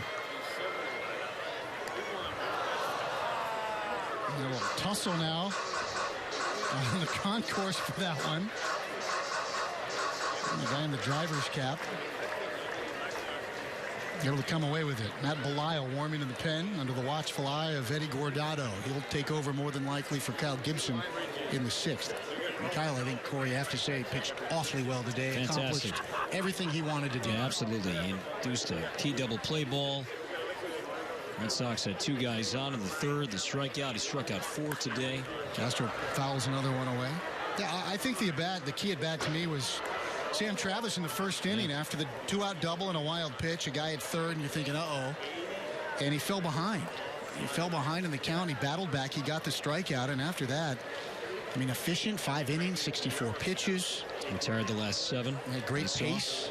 And we saw a ton of breaking balls. And first pitch strike today, too, right? Well, that's what allowed him to throw the breaking balls and the changeups. Yeah, I think he has to be pleased with what he accomplished here. Another full count pitch from Shepard, and this one fouled away yet again. That one headed to the parking lot. Henry Owens, on the other hand, struggled today. He went just 2 1/3 for the Red Sox, gave up 4 in the 1st, charged with 2 more runs in the 3rd inning, and he struggled with his command. He walked 4, and that has been the knock on Owens since being drafted in the 1st round. Very talented young man, drafted back in 2011. I want to get back to that 2011 draft a little bit. With these 2 teams facing as a called strike 3 on Castro. Castro thought he had himself a walk, but instead it's a strikeout for Shepard, first out of the inning, and we're going to have ourselves a pitching change. So Ruben Amaro Jr. is out. He signals to the Red Sox bullpen, and we'll get back to that when we return. We've played ourselves a little more than 4.5 innings. The Twins have a runner at 2nd and 1 out in their half of the 5th. They lead 7-0, and they'll face their 3rd Boston pitcher of the afternoon when we return on your home for Twins baseball. The mound, and again last year as a Twins farmhand, appeared in 42 games. He pitched to a 1.74 ERA at Chattanooga, and then was 1-1 with 5 saves for the Red Wings and Mike Quaddy last year. So familiar, obviously, to many in the Twins dugout here today. He'll face Santana to runner at 2nd, 1 out.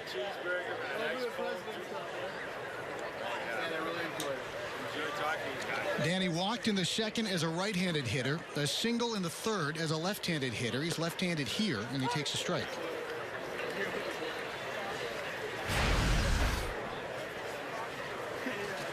Walden, well-traveled. Came up with the Blue Jays. Like Corey Provis, got his start in Auburn, New York. I wonder if he had to share his bus seat with the radio guy.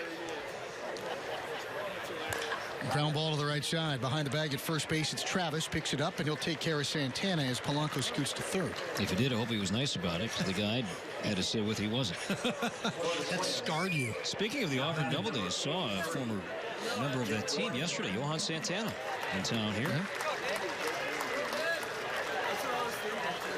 And we're going to have Nico Goodrum step in and bat for Brian Dozier. So Goodrum, who would not have teamed with Walden last year because Nico was injured early in the year. Boy, long-legged young man out of the state of Georgia, and he battled injuries early in the season, finally got back into some action later in the year, and that was great for all involved. And Nico bats with 2 outs and a runner at 3rd, and Goodrum takes a first pitch for a ball, 95 miles an hour from Walden. He had a foot injury that really held him back early in the year, so much so he was expected to join the Twins for the exhibition series in Washington, but had to be lifted from that due to the foot injury he suffered. Here's the 0-1. Swung through it, and the count is 0-2, nothing but heaters. Boy, Goodrum long and lanky and really filled out the frame coming into spring camp last year before the injury, and kind of hoping to channel some of that newfound strength into power numbers. Good speed, can play all around the infield diamond. And he pops this one off his fist, a little bloop back to second base. Hernandez is there, and he'll make the catch and retire Goodrum and the Twins here in the 5th inning. We've played 5. It's all Minnesota. They make it 7-0 with a run in the 5th on your home for Twins baseball.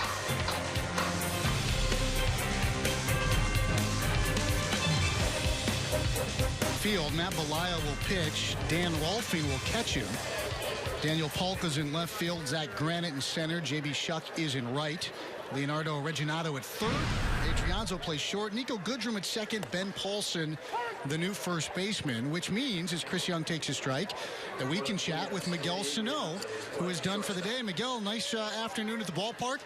Opposite field power and base hit to left as well. How you doing, big man? I'm doing very, very well. How are you? Feeling good about today? Yeah, I feel good. I feel great. As Belial watches a ball bounce back through for a base hit. Pardon me, that's Gordon at second base. Not Nico Goodrum. We got too many changes up here to keep track of, Miguel. God hates you. Tell me about your first at bat. What were you looking for against the lefty? I know you've got power to all fields, and that's something that you're working on. I'm doing all just what I've been working with Brody and Chad. Try to hit the ball more to a right field and center field, and try to get my hand more quick to the ball. So today, when my first at bat, I tried to put and play like what I worked yesterday. So I tried to hit the ball to a right field. Benintendi takes first pitch from Belial for a strike, and now the 0-1, and he breaks his bat, roller to first. Paulson goes to second for one. That's all they'll get. Hey, Miguel, let me ask you, going back to late last season, you mentioned going into the offseason, you wanted to come into camp in better shape. Did you hit those goals physically? Are you in better shape than you were at the end of last season? Yeah, I feel, better from the last year, because last year I got too many injuries, so I walking in my hamstring, my back, my elbow, my shoulder, I work in the little simple spot where I think what I can hurt this year. So I try to pull my body more stronger. Belial now going to face Sam Travis with a runner at first and one out. Miguel Sano, kind enough to join us from the Twins dugout as a breaking ball strike. And Miguel, I noticed between innings when you're not on deck or due to hit, you seem to spend a lot of time with Tony Oliva there at the end of the dugout. Is that by design? Yeah, I be with Tony a lot in the dugout, and he tried to help me. He tried to teach me about how I can hit the ball, see the breaking ball. He tried to give me like a little bit of experience they have. He played a lot of years in the big league. And, he talking to me about hit the ball to the right field and hit the breaking ball too. It looked like you had him cleaning your sunglasses. Oh, yeah. Foul ball here in the count is 0-2. Miguel Sano joins us from the Twins dugout. Hey, Miguel, just knowing that you're back at third base this season, where you've played a ton throughout your career, mentally, do you just feel better knowing that you're back at a position where you've played often throughout your career? When I signed, been playing shortstop, and after that, they moved it to third base. Last year, I played a little bit right field and third. Well, I feel really excited about the Twins giving me the chance, the opportunity they can bring this year, playing every day in the third base. It's a great moment. I need to take care of that and keep working really hard and do my job. With Kyle on the mound today, boy, a lot of work for an infielder, a lot of ground balls. He looked good from up here. How did he look from your position at third? He looks great. Kyle, he's ready for this season. He's a great pitcher, have a good sinker, and he throw a lot of good pitches. He make a lot of out and a lot of ground. Belial in for Gibson now, and he misses inside. It's 1-2 to Travis. The Twins leading 7-0 with Miguel Sano done for the day. Joining us now from the Twins dugout. Belial readies. Kind of a long set here from Matt. And the veteran offers.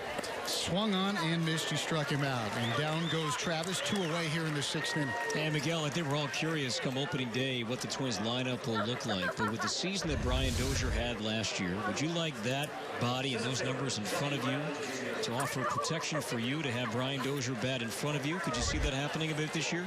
I see Brian Dozier. He let a lot of ball last year. I think he can be a leadoff guy. I was second, me in third. But for this year, I think so Biden, he can be a leadoff. Dozier, second, maybe Mauer second, the lineup, and Dodger third, Mel fourth. But you know, he put a lot of good numbers last year. I hope so this year he put better numbers, and me too, and everybody, and play different game from last year. What about you batting leadoff? Would you like that chance? I like leadoff. Yeah. I don't think I'm a good leadoff. I can take a lot of walk too. I have to ask you, Dominican Republic, USA, in the World Baseball Classic, you going to be watching that? Yeah. I got a pretty good idea who you're rooting for. Who? I'm thinking you're going with your home country. Yeah. Would you like to play for that team one day? Yeah, I want to play for another 4 years. I want to play in the World Classics. It's fun to play there. I think they'd be happy to have a lot of people like have fun. Puerto Rico last night, play a great game. Yeah, how about that? Did you see that coming? The whipping they put on Venezuela? Yeah, knockout from Venezuela. I probably the twin they probably send them Rudy Fernandez to Mexico to help Venezuela team. Ground ball foul. Oh, you can get it, Miguel. Oh, too far from me. Ball and 2 strikes here to Jackie Bradley Jr. And what is it like? I know people wonder, okay, you had your 3 at-bats. What is the rest of your workday like now? Will you have a workout after the ball game, or did you get all that done for the day and you're just going to shower up and call it an afternoon? No, I'm going to go run a little bit. I'll go run the base, or maybe football pass with Bigote. A football pass, huh? Yeah. Yeah? Are you the passer, or are you the big tight end going across the middle? I like to get touchdown all the time. I'm not a big guy, fast runner.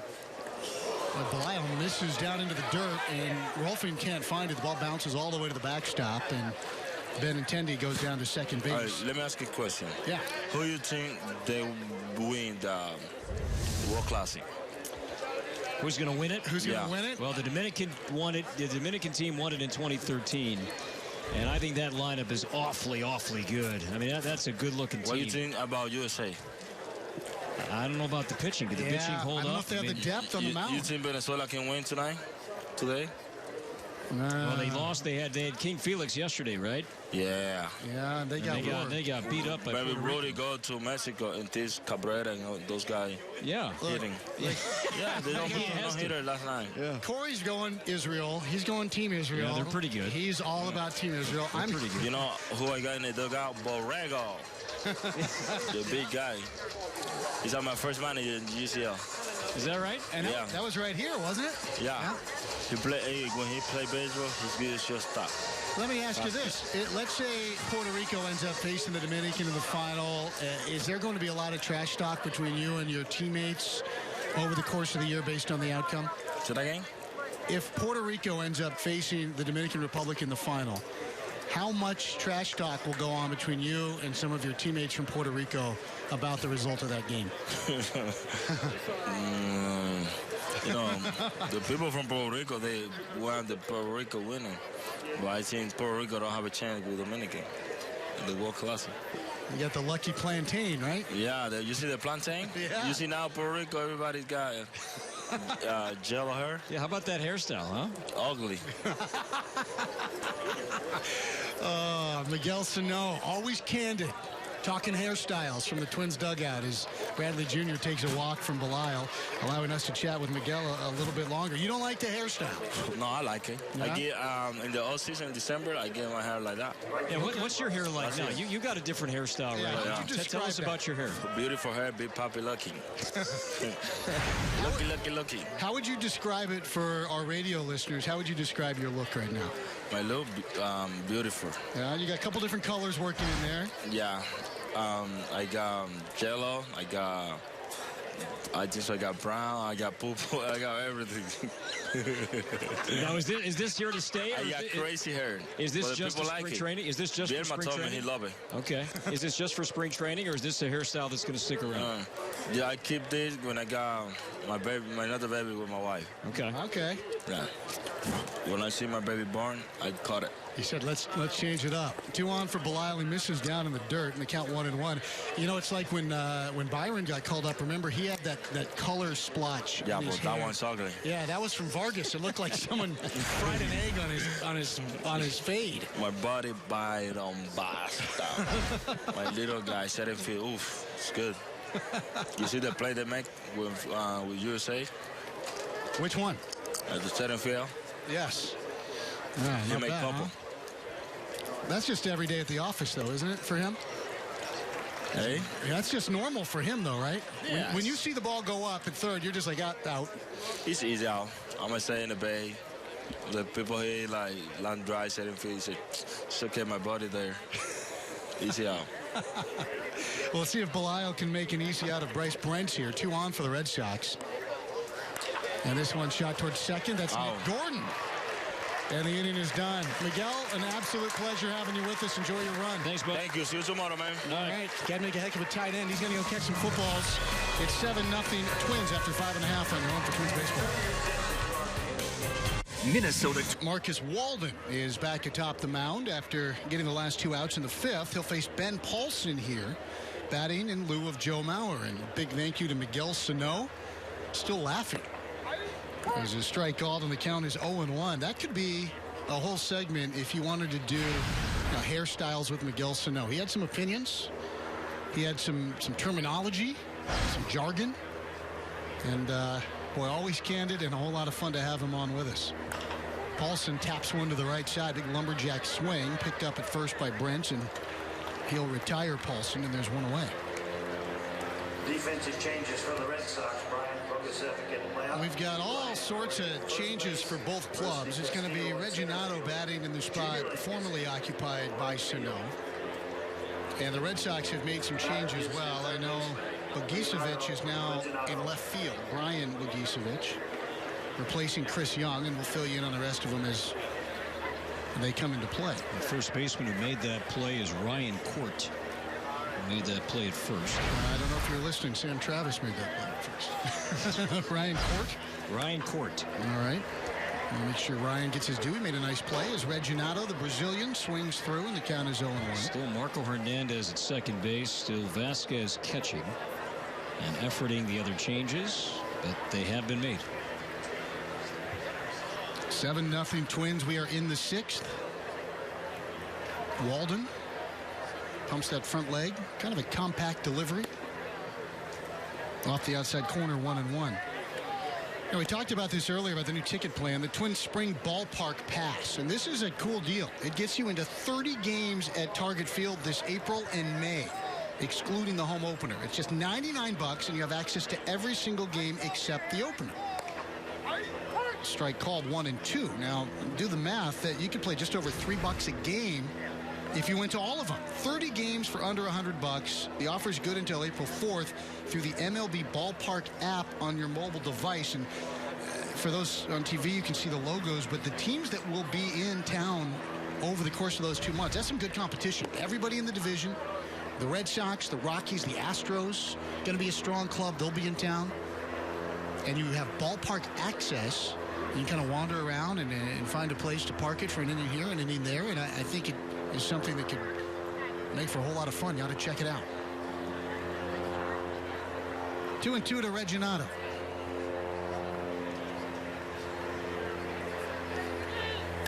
Gets this one back up the middle. That's a base hit. So Leonardo Reginado picks up right where Miguel Sano left off in that 3 spot in the lineup. 11th hit for the Twins today. And now For the Twins. For the Minnesota Twins, it's going to be Matt Haig. Rusney Castillo is in center.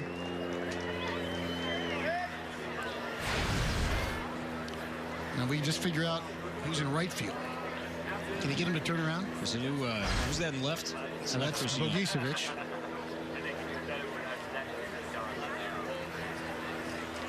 The hitter is Haig. How is this guy not playing for the Dutch team? There's a pitch wide, 1 ball, no strikes. There's room for the Haig, representing the Kingdom of the Netherlands. 3rd largest city in that country. They're in the next round. They advance to Tokyo after winning 2 out of 3 games in Korea. Dustin Morse is going to come back in wooden shoes. Bird doing a great job of that staff, though, isn't he? And they've got some infielders to play with. Fastball missing in, and the count 2-0. Seeing the Red Sox today, Xander Bogaerts is with the Dutch team. Boy, Simmons, Bogaerts, Jonathan Scope, too, right? Yeah, Scope's part of that profile. 2 balls and no strikes here to Matt Hay. Big right-handed batter. He takes a strike from Walden, and the count is 2-1. We're into the 6th inning here on a gorgeous day. They all seem to be gorgeous days here in Fort Myers. I know a little bit of a cold snap today back in Twins territory. But the mercury will be rising again in the coming days. Reginato at first, pitch to Haig, and he hits this ball well to left field. Bogicevic, though, in his tracks, reaches up and makes the catch, and there are 2 outs. The right fielder is Junior Lake. I'm sorry, Chris. That's who's right. And there's a new shortstop as well. That is Jose Rosario. That's short. So Bogicevic in left, Castillo in center, Lake in right. Devers still at third. Yep. Jose Rosario at short, Hernandez, Court, and Vasquez. Now remember that. We're going to have a quiz at the end of the 8th inning. We should have people, Corey, they should tweet you their scorecards if they're trying to score along. Can you imagine what that kind of modern art gallery you could put together with spring training scorecards? The batter's Polka. So Bob Uecker always used to say, you know, this type of game in spring training out in Arizona, he'd get to the late innings and be like, if you're keeping score with us, and why would you? Anyway. And the great Jerry Coleman once told me, I said, hey, what about, so-and-so who got that hit in the 8th inning? He goes, you didn't get into my game, son. Strike called 1-1, and I was startled, as a young guy. And he goes, if his parents want to see him play, they can come. The Colonel. It's like, all right, Jerry, I'm not arguing with you. 2 outs and a runner at first. Polka, powerful young man. A chance to talk with him before the ball game. Swings through, and the count is 1-2. These 2 were teammates last year, Polka and Walden. It's power on power. Not for Zach Raddat, Daniel Polka in the running for the Twins minor league player of the year last year. He can chase some balls over the fence, and when you stand next to him, you see why. I mean, he is sturdy. The pitch taken just off the plate, and the count 2-2. 6 added to the 40-man roster this offseason. Spent that offseason in Atlanta working out at his alma mater, Georgia Tech. He said not only former Tech players, but just there's so much talent that's come from Georgia and kind of Atlanta, the epicenter. About 30 big leaguers and guys from the high minors working out together on a regular basis. Great environment. There's a ball low. It's 3-2.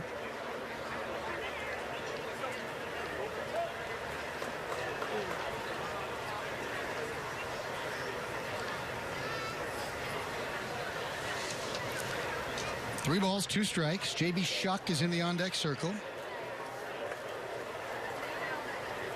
Reginato off the bag at first, infield deep.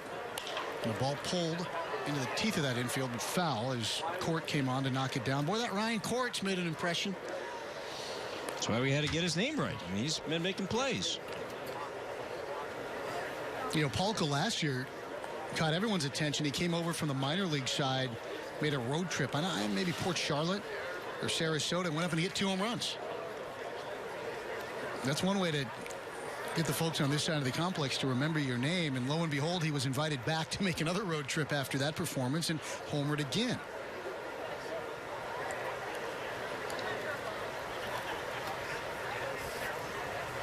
The pitch skips up out of the dirt past Vasquez. Ball 4 to Polka. He'll go to first. Reginato goes to second, and J.B. Shuck, former Buckeye, will have a chance.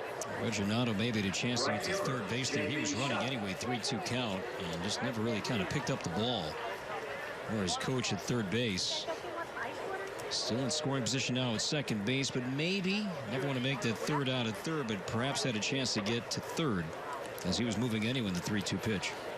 I mentioned Shuck, like Alex Wimmer, is a former Ohio State player, and last night, headed back to the hotel, I ran into a group of 8 or 9 guys all wearing Buckeye baseball gear. I wonder if they might be in town for a tournament, a Florida trip of some sort. Fastball misses low and in. Vasquez knocks it down, picks it back up, and it's 1-0. You see so many college teams make that trek south this time of year as Kipper trots out to the mound. We'll go ahead and pause 10 seconds for station identification on your home for Twins baseball.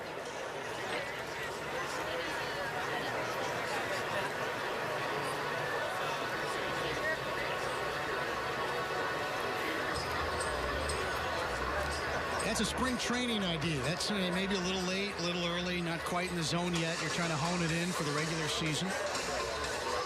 As Kipper is done chatting with Walden, and now it'll be Shuck with 2 on and 2 out. And this game really, Corey, about Kyle Gibson's performance, which was a great boost on a day when the mood was dampened by the loss of Trevor May with that elbow tear. Yeah, if you're just joining us and you just got done watching the Gophers in the Big Ten tournament, big story today. We learned this morning that Trevor May is out indefinitely. A torn ligament in his right elbow. Ball 1 or ball 2, I should say, to Shuck, who checked his swing. We'll seek a second opinion, but he is out indefinitely, and that's tough news to see and hear. And spoke with Trevor a bit in the clubhouse this morning, and yeah, he's upset. He's frustrated. He put a lot of work in. He was in great shape, pitching well down here, trying to win a spot back in the rotation, but he is sidelined indefinitely now. Pitch low and in, the count 3-0. And, you know, I was on a show, I believe it was in Grand Rapids with Sheldon earlier this week. And he asked me, who you think, you know, breakout guy? Who's poised for a year? And I said, I really think Trevor May is ready to not just take the 5th spot. I think he's ready to be a real factor in the rotation in terms of where he is physically and the mix that he has. And I know Trevor felt that way as ball 4 issued to Shuck, and they're going to be loaded up here for Adrianza. Yeah, you know, this is just my opinion, Chris. I don't know this to be factual. But, you know, unlike last year where we saw Trevor get a chance to start, didn't work out, so he was in the bullpen. I don't know if that was the same scenario if it played out that way this year. That if Trevor did not win the number 5 with a big league club, I don't think that he was a guaranteed arm of the bullpen. I think that he might have been just a guy, okay, he's still going to start, just won't be down here, might have to do so in AAA. I don't think it was the same kind of setup as it was last year, that they viewed maybe Trevor May as a starter right now. If it's not here, then it's going to be in the minor leagues, whereas last year, no starter, but he's a bullpen option to start to begin the year. And Neil really said as much to us earlier in the ballgame when he joined us in the 2nd inning, that they really had opened the door for Trevor to be a part of that conversation, and he pitched well down here, and he will not be pitching for a while again. He'll have some decisions to make the next couple of weeks as to what the next step is. Adrianza takes a strike.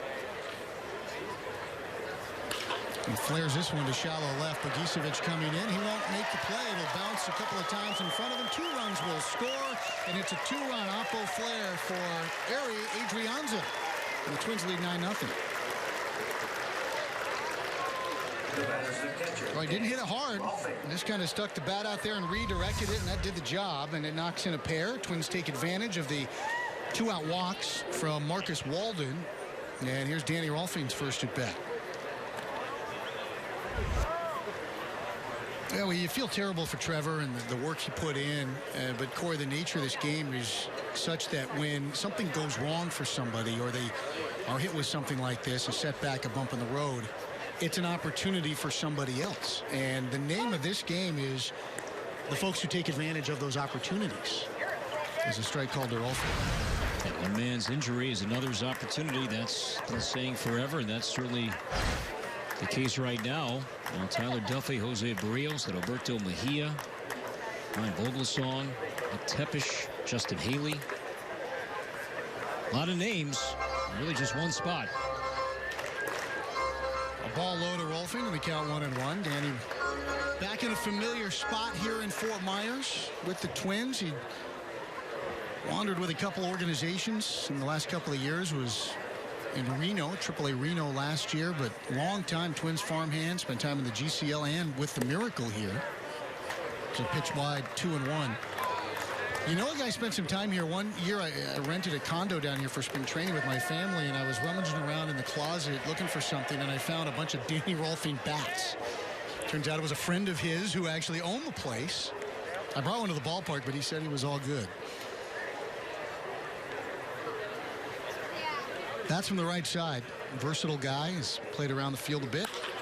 Bangs one foul past Gene Glenn in the third base coach's box. It's 2-2. And Dan Rolfing could begin his season at Double-A, and that's going to be kind of interesting to watch when the roster starts to trim down here and you see minor league teams and minor league rosters, you know, starting to be put together, there could be some of the young arms that the Twins really like, all at Double-A and all around the same time. And if that's the case, they want a guy who's been around a little bit. And that could be Dan Rolfing catching some of those arms in Chattanooga this year. You know, a lot of those arms started here in Fort Myers a year ago, and outstanding rotation. Felix Jorge was a part of that.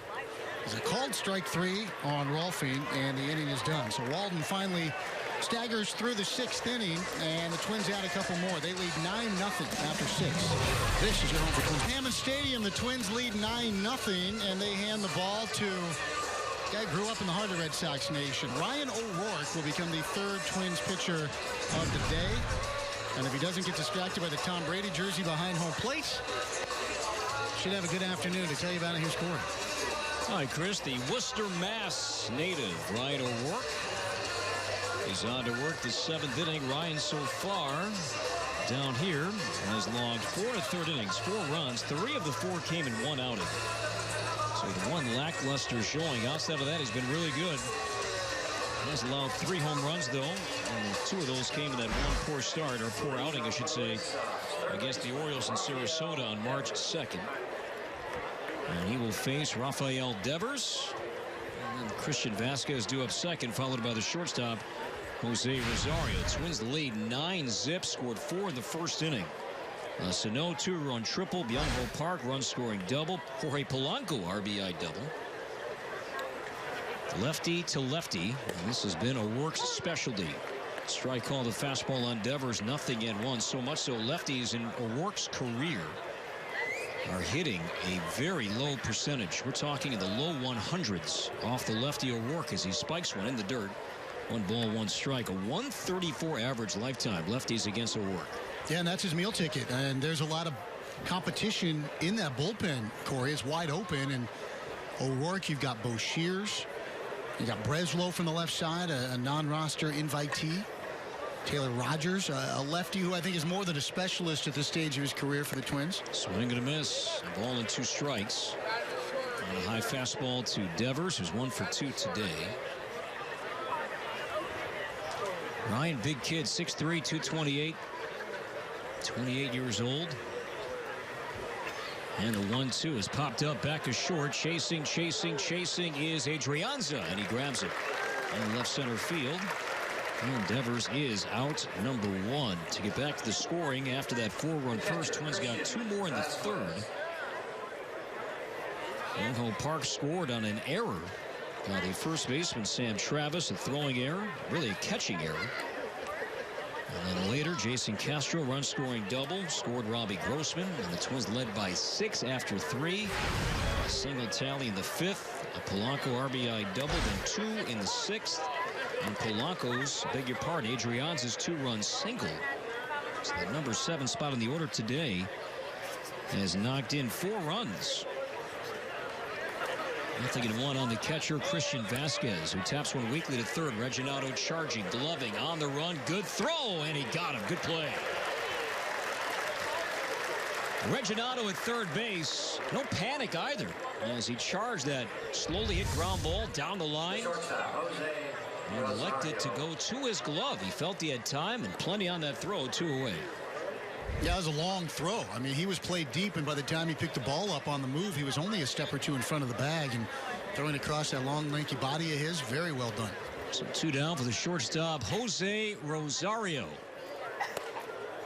Strike called at the knees. A fastball from O'Rourke at 91 miles per hour. Ryan began last season with AAA. Swing and a miss. Another fastball. Down the bat of Rosario, 0-2. Velocity the same, low 90s. O'Rourke's hit all the bumps on the way up, and he likes to boast that he was one of the last remaining Beloit snappers in the Twins organization. In fact, he was given a Beloit Snappers Ryan O'Rourke bobblehead when he appeared at their hot stove event a couple of years ago. He was with Beloit 2011, parts of 2012. And as he was talking about it, Michael Tonkin was a little upset. He said, I probably spent more time in Beloit than anybody in the history of the Twins organization. Nearly 2 full years, and I didn't get invited back to the hot stove event. Ryan O'Rourke is on the roster. And here's the pitch, bounce foul. At the plate, got a piece of the catcher, Dan Rolfing. And O'Rourke in his big league career has 54 appearances, doesn't have a win, but he nearly had his first win early last year, that marathon game on that Sunday afternoon in D.C. He nearly had his first hit that day, too. Yeah, he had that at bat. It was on April 24th. His first major league at bat. Twins lost that game in 16 innings. Yeah, It was a Chris Heisey home run. Yeah, Matt Belisle was a part of that. Harper tied it. Yeah, off Jepsen. Harper tied it, and Belisle put the fire out after the Twins had rallied. And the 1-2 ground ball to third again. Reginado charging, has more time, unleashes a good throw. He's got a good arm. And Reginado makes the play, and O'Rourke with a 1-2-3. Seventh inning, the stretch on Olson brings you Twins baseball. From aspiring youth athletes to the pros, Mayo Clinic Sports Medicine will help you meet your sports performance goals. Call today to make your appointment at Mayo Clinic Square in Minneapolis. Bottom 7, Twins 9. Red Sox nothing. New pitcher, right-hander Ben Taylor, 24 years old, from Montgomery, Alabama. Zach Granite, his first at bat today, takes ball 1 low, and the next pitch, a slicing liner near left, near the line, running and chasing and catching is Brian Bogusevic. A basket catch off the left field line takes away that slicing drive from Zach Granite, and that is out number 1 in the 7th inning. Nick Gordon. That's kind of Zach Granite's game. I mean, he's a guy who's going to use the entire ballpark and the inside-out swing there. And if he can get balls in the gaps, he has the wheels to really cause some problems for the opposition. He had a dynamite year last year in Chattanooga, stole over 50 bases. There's Nick Gordon. Well, he stares at a strike called. Nick, only 21 years old, 5th overall pick back in 2014, played here last year.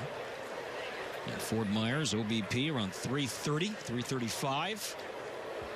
And the 0-1 pitch is lifted foul.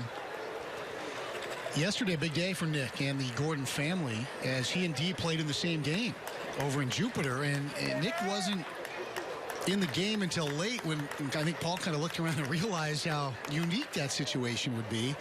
And it turns out Dee actually missed it. He was back in the clubhouse when his brother came in for an at-bat. Pitch is outside, ball 1. It's like Ryan Presley warming up. He will have the 8th inning. Twins lead 9-0.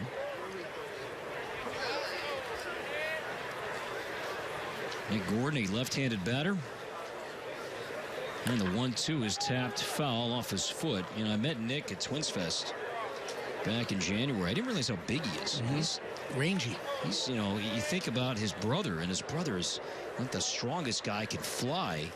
But Nick is strong. I mean, 6 feet and a hearty 175 is what he's listed at.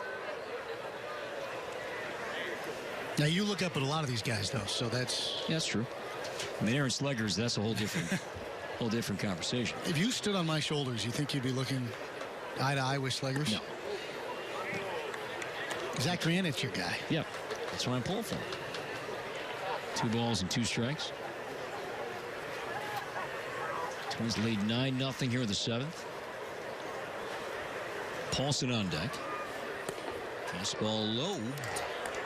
Full count. You know, I went down to Cedar Rapids for Caravan this year, and it was a great time. And I met Nick Gordon's host family from down there. Could not say enough good things about this young man and how eager they were to watch his continued ascension. As Gordon sends one foul, we're going to be joined here by Ryan O'Rourke momentarily. You see him putting the headset on inside the third base dugout, and we are joined by the Worcester, Mass native. Hey, we were just reminiscing about your first big league at bat. Yeah. In April in Washington last year. Whose bat did you use? Buxton gave me a bat. He gave me his bat. He said it's got a lot more hits in it, so I trusted him. You almost legged it out. I know, you know, I think someone timed me online. I had like a 4.23 down the line. I was pretty proud of that. All right, so what does Buxton do then? If that's 4.23, what does Byron shoot for? See, I asked him, and he said he was, I go like, what's fast? He's like, well, I'm like a 3.8, 3.9. I'm like, well, I'm not that far behind. That's not too bad. No, I know. I'm pretty proud. It's not bad. I was concerned for you today because there was a guy in a Tom Brady jersey behind home plate for a while. I thought you might be distracted. Yeah, that's, you know, you know, he probably gave me some inspiration. I saw the 1-2, and I knew what I needed to do. Popped up into shallow center field. This is playable and caught by Rusney Castillo. 2 outs. Here you are back in big league camp. And do you have the impression that spots are there for the taking of the bullpen? Yeah, I mean, I came into camp like it's you know, there's spots available, there's lefty spots available, there's spots everywhere. So I come in here thinking that, you know, I got to come here, compete, win a spot, and you know, the rest will take care of itself. Ryan, what'd you do this offseason? Because you are in phenomenal shape, I think, coming into camp this year. I actually found a new trainer this year up in Worcester, Mass. At Kinetics Fitness, and DJ Reed's been incredible. I mean, we actually didn't lift as much and kind of ran a little bit more and got my body moving a little better, and I've just seen great results so far. Ben Paulson is the batter. Ryan O'Rourke is joining us. And if Ryan is so kind, he can maybe stick around for the top half of the 8th inning as well. The 0-1, Paulson rips one on a line to right. Twisting, turning is low. I beg your pardon. That's Junior Lake. And he will make the catch. And with that, the inning is over. Can you stick around? Sure thing. I mean, whatever you need. All right, thanks, pal. All right, Ryan O'Rourke continues our conversation when we come back. It's 1, 2, 3, 7th. 8th inning from the CenturyLink Sports Complex. Twins lead 9-0. Fans having a tumbling time out there on the berm in left field today. New batter for the Red Sox, Zhu-Wei Lin. His first at bat today, in the spot vacated now by Marco Hernandez. Ryan Presley, who has thrown the ball well down here, pumps in a fastball strike called. And nothing at 196 on the radar gun. Ryan O'Rourke kind enough to stick around for one more half inning. Are you hoping to shed that label as just a left-handed specialist? I think, you know, I think I kind of did a little last year. I think you know, I had some outings, you know, 2+, 3+ innings. So I don't think I carry that label anymore. So I'm you know, working on changeups and fastballs to shed it even more. And you also went down, I think it was mid-season, and while you were down at AAA, you were being stretched out, right? A bit more. You were going multiple innings? Yeah. I think at the beginning part of the year I was, you know, facing 1, 2 batters, maybe an inning, and then, you know, right once I went down, I was, you know, 1.2, 2 innings, 2+, and I think that kind of helped me throughout, you know, when I got called back up to have a little bit of success in some extended roles. 1 ball, 1 strike on Lynn as Presley misses high. Ball 2. Hey, Ryan, talk about the guy that's on the mound now replacing you out there in Ryan Presley. He looks like he is all systems go from the get-go. The stuff is nasty early on. Yeah, you know, he just since day one in spring training, he just looks different. I mean, he just looks like he's on a mission this year to really, you know, carve a role out for himself, you know, not only on our team, but just in this league, and be a dominant reliever. And, I mean, he's got all the weapons, pitches, firepower. I mean, he's throwing, what, 95, 97 right now, so. And just a little nasty, too. He has the right amount of nasty, doesn't he? He's got that, I think I said, he's, you know, if you think of someone from Texas, you're thinking of Ryan Presley, and he just brings it. And the 3-1 pitch is popped foul, and if you're in front of him, and he's in his big pickup truck, he's got the loudest car horn on the team, right? It's obnoxious. It's a train horn. Yeah. You can hear it coming from a mile away. It's like the old Jesse Crane. He had a similar situation. It's a Texas thing, I guess. Yeah, it has to be. We don't have those up around for. Now, speaking of where you're from, I know it's a Grapefruit League game, but I mean, you set down the Sox in order. You got to have something to say to your buddies back home in the winter, right? Yeah, actually, my cousin, who's originally from Boston's up here. A couple family friends are here right now from the Boston area. I mean, after the game, if I play anyone, I may have 2 texts after the game from like my mom and dad. After this game, I'll have 20, just because it's against the Sox. 3 balls and 2 strikes on Zhu-Wei Lin. Twins lead 9-0 here in the 8th inning. As Presley comes home, and the 3-2 pitch, a fly ball, well hit right center field. Deep in the gap it goes. Chasing is Granite, chasing is Shuck, and it's going to be up against the wall and caught by Zach Granite.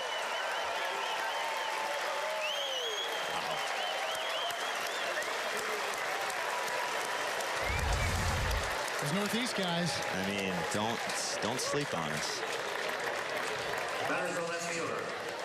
Zach Granite, full out sprint. Left his feet maybe a foot from the wall, caught it, then kept the ball in his glove as his upper body kind of pinned up against the wall in right center field. Good play out there in center by Zach Granite, the Twins minor league player of the year last year. I think I was talking to Chris last year, and he asked me who my favorite player in the minor league is, and I think I said it was Zach Granite. I think you did say that. I did. He's Brian Bogusevic, the left fielder, as the pitch is sent foul. Hey, I can't help but ask you about Trevor May today. You guys are awfully close, on the field, off the field. Right. What's your reaction when you heard the news? You know, it was, I came in today having kind of no idea what anything. And I see people going up to him. I see GMs and trainers and coaches going up to him. And I just went over and was like, hey, Trevor, what happened? And he just told me. And I was like, I couldn't really process it. I was shocked. I gave him my condolences and said, battle back. It came out of nowhere to me. So, I mean, he's a guy who, he was having great results this spring. So it's just sad to see something like that happen. 1 ball, 1 strike on Brian Bogusevic here in the 8th inning, chatting with Twins reliever Ryan O'Rourke.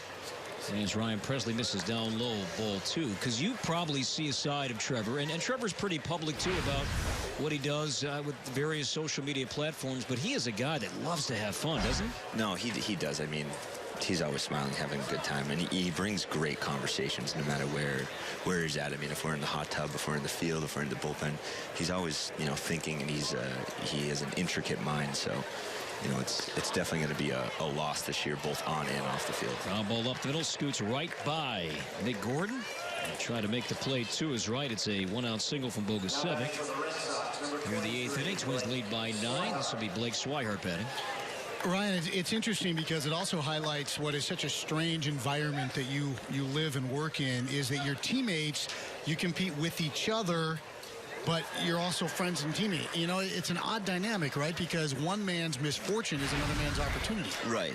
It's just next man up. That's what it is. I mean, Trevor goes down, and sure, it's a sad day for us as a team, as an organization, everything. But you're right, someone needs to fill that void now. So whoever it is has to step into that role and have some success for us to succeed as a team. Swihart batting, former catcher, and went to the outfield last year and got hurt. Still in the mix to be part of the Red Sox catching tandem this year, as Presley misses high, 1 ball and 1 strike. Have you spoken with Craig Breslow at all so far here in camp? Yeah, I have a little bit. He actually lives in Massachusetts in the off season. So we were, we actually the other day were chatting about sushi places where he lives. So we've had some good conversations. And the 1-1 pitch is lifted foul. There were times late last season when you would probably look around the bullpen, and it was awfully young out there, wasn't it? You'd look to your right, look to your left. It was either a young player, a rookie, or a guy that's got a small amount of service time. Did that catch you off guard a few times? I mean, in a way it did. I think we're a young team overall. And we were definitely a young bullpen last year, but I think we were all kind of learning together, how to pitch in the big leagues, how to establish yourself. And I think you're right, it created times when our youth showed on the field, but then there were some times when we were kind of young, dumb, and hungry, and we went out there and just throw the ball, and it worked out our way. So we were all learning together, and I created some great bonds last year with guys like Shagwan, Wimmers, and Tonkin. Everyone just kind of coming together, hoping for success together. Swihart jammed. He pops out weakly to short, so 2 down for the first baseman, Ryan Court. Twins lead 9-0 here in the 8th inning. Bogusevic at first base and 2 down. Twins have the infield back. Righty to righty matchup here. Presley holds high. Leg kick and deals home the fastball. Thigh high strike called on the radar gun. That one reading 95. 0-1. Ryan, what about Matt Belisle's influence? Because you talked about a guy who can share some experiences. I mean, I've been a teammate with him for 4 or 5 weeks now, and I'm counting him on my hand as being one of the better guys I've ever been around the game. I mean, he's helped me so much just mentally on things I think about, and he actually goes, hey, I remember you pitching in Washington, and he's like, I saw some things that you could have, done a little better, and today we were watching video together, and he was just showing me little things here and there, but he's been just absolutely incredible with at least with me personally. 1 ball, 1 strike on Ryan Court. We're in the 8th inning, and the pitch is inside. Ball 2. Now, one thing I know with you in the off-season, you mentioned your new trainer. You also try to pick a new hobby every off-season, like a craft, or what was it this last year? Were you making furniture? Were you doing macrame? What was it? I wasn't doing any furniture this year. Well, I was in Venezuela this year, and I tried to start drawing, actually. Drawing? Yeah. Now I bought a book. Is your name Simon? I bought a book, and it gives you like a couple lines, and then you have to draw off that. So it starts with something, and you look at the line, you find inspiration, and you draw off that. And I was trying to draw like advertisements that like you'd see in magazines. Can you share some of that with us? Can you? I mean, one of them was, like that salt guy who does that thing that's like popular now. So I had like I drew a salt like sprinkler thing, and the salt was sprinkling that guy's head.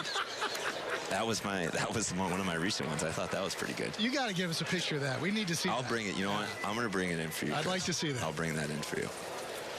Some drawing. So do you feel good about it? You like? Oh, I'm terrible. I mean, 2 months in Venezuela and my drawing, I think they got progressively worse.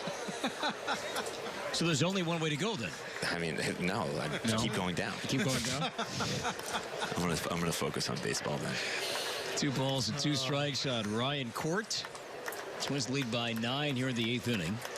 Red Sox have a man at first base. And here's Presley's pitch. A check swing, a breaking ball. They appeal. He went. Called it. Outstanding analysis. Good work. Feeling a little salty today. Drawing. We thank you for the time. All right, bye, guys. Thanks. All right, Ryan O'Rourke, we thank Crowd of 7,723. Here at the CenturyLink Sports Complex. Twins lead the Red Sox 9-0 bottom 8. Leonardo Reginato steps in. Reginato's single and scored back in the 6th inning. Thanks again to Ryan O'Rourke for joining us. Always learn a lot when you sit down and chat with O'Rourke. Line to right, a base hit. Snuck through the right side. Up by the second baseman, Sue-Wei Lin. And Reginato 2 for 2. Couple of hits, couple of nice plays. All right, so when Ryan was talking, full disclosure here, when he was talking about, that guy who does the drawings, the salt, no. No idea. Nope. I'll be honest, and I'm not well versed in everything, and that's certainly not one of my strengths. Yeah, no, that was way out of my cool zone. I had no clue what he was talking about. As soon as he said the words, "That's so popular now," I knew I wouldn't probably get it. We're out. But man, is he funny. Oh. There's Matt Haig, a breaking ball for a strike. Ryan's dad is a police officer, and it seems like every year his dad is pressuring his son, "Hey, why don't you take the exam? Take the exam." And Ryan's like, "Dad, let me focus on baseball. I'll get to that." From the stretch and the 0-1, swinging a foul. The catcher hangs on to that. It's a new catcher. That might be Blake Swihart. Nope. Get his name. I think that's Roldani Baldwin, right? I think that's Dan Butler. Or Dan Butler. They're close. Yep. And here's the pitch. Pop foul right side. Yeah, I wasn't teasing about the furniture either. He picks a hobby. Like he was making like footrests the year before, and always tries to do one thing. He says new, learn something new every offseason, which I think is admirable. Reginato at first base. Twins 9 runs on 13 hits. And the 0-2 foul back. And Haig could be an option to play third base at Rochester this year. Polka on deck. Twins have a split squad game themselves tomorrow. The home game here, which we'll have for you on radio and television. And the 0-2, and Haig got hit on his left hand, left forearm. And that one stings. He drops the bat. Fastball up and in at 94. He's going to take off the ankle guard and take his base, but that one stings. I like this matchup here coming up, Corey. Polka and Taylor. This is a power-on-power matchup. I think 2 guys who probably saw each other in the minor leagues at some point. And well, I'd like to see Taylor fill the zone up with one of those upper 90s fastballs and see how far Polka can maybe hit one. Maybe on the top of his left hand is where he got plunked. He's going to stay in this game. Let's see if Polka can add to the lead right now. More than 30 home runs last year combined between AA and AAA. Polka walked and scored a run in the 6th inning. 2 on, nobody out. Taylor from the stretch as he misses outside, ball 1.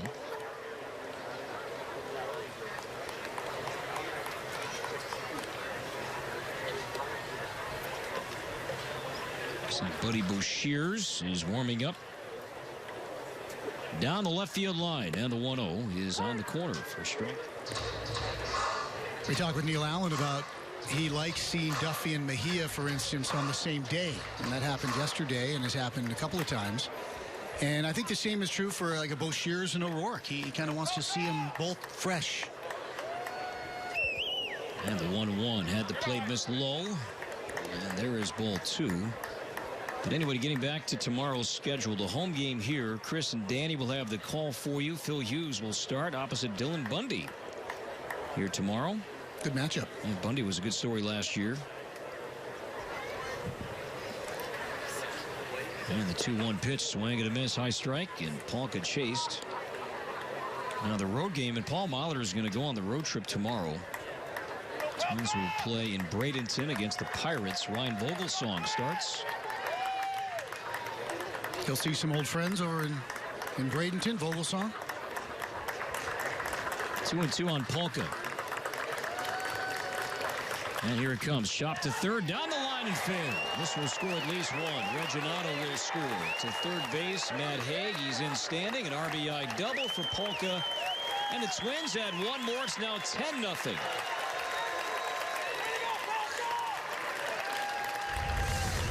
Another extra base hit. Batters the right fielder, J.B. Shuck. Nice piece of hitting, too. The third baseman was just giving Polka so much room down the left field line. And he did not miss his chance. J.B. Shuck walked his first time. Infield back, second and third, nobody out. Red Sox bullpen for now is quiet. Here comes Ben Taylor. And this one's lined to right, down the line. Fair ball. 1 run scores. Here comes Polka. Shuck to second base. Helmet comes off. He'll stay put. A 2-run double. Have a day. The Twins now lead 12-0. Apparently they gave Shuck Nunez his helmet. Nice job yanking that one down the line and keeping the heat on. This Taylor, he throws hard. The Twins waiting him out, waiting him into the zone, and having their way with him.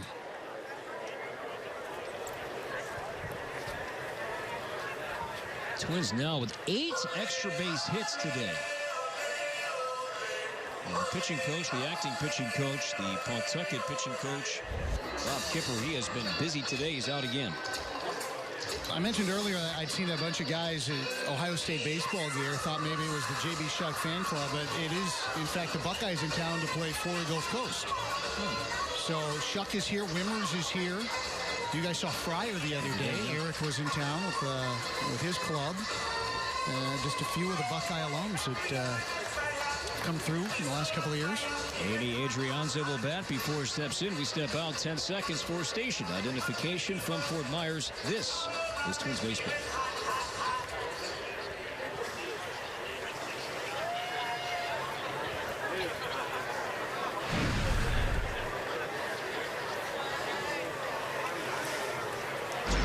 On 15 hits, Adrianza. Now playing short. In a 2-run single. In the 6th inning, behind a strike called here, 0-1. Red Sox now are going to get a right-hander up in the bullpen. And the 0-1 and Adrianza is inside. Adrianza on the roster. He was claimed off waivers in early February, but he is also out of options. He was in the mix to be a utility man, second short, even some third base. But like many, no options for Eddie Adrianza. And the 1-1, knee-high strike 2 called. Still nobody out. You'll have some days down here like this on both sides. Twins were blown out not too long ago against Tampa Bay. And today the Twins are blowing out the split squad Red Sox team. And the 1-2 got him. Strike three swinging. Adrianza is gone. And here's the first out. This reminder, MLB.TV Premium is back and better than ever. Watch every out-of-the-market regular season game live on over 400 supported devices. Plus, enjoy almost 300 spring training games. Blackout and other restrictions apply. Visit MLB.TV for details. One away for Dan Rolfing. Shuck at second base.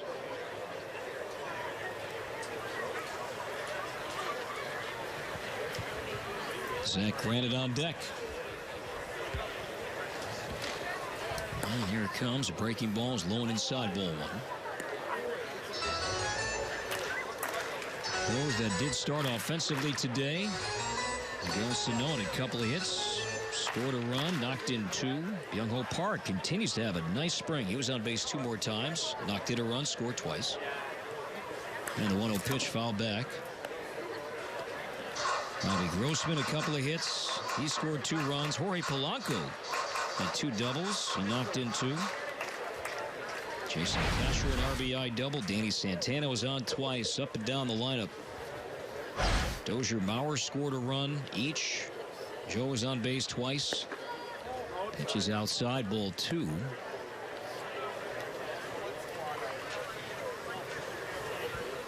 Kyle Gibson started 5 innings, no runs, 4 hits. He struck out 4. 2 balls and 1 strike on Rolfing. And the pitch, swing and a miss. Off speed, down and inside. Matt Belisle, a scoreless inning. Ryan O'Rourke, the same in the 7th. Ryan Presley, a scoreless 8th. And looks like it will be Bo Shears to pitch the 9th. Always nice to see Mitch Hested from the Twins PR department. Wife, family here on this lovely weekend. The 2-2 is outside, ball 3. Mitch is running the show right now while Dustin Morse is taking care of the PR for the Dutch team of the WBC.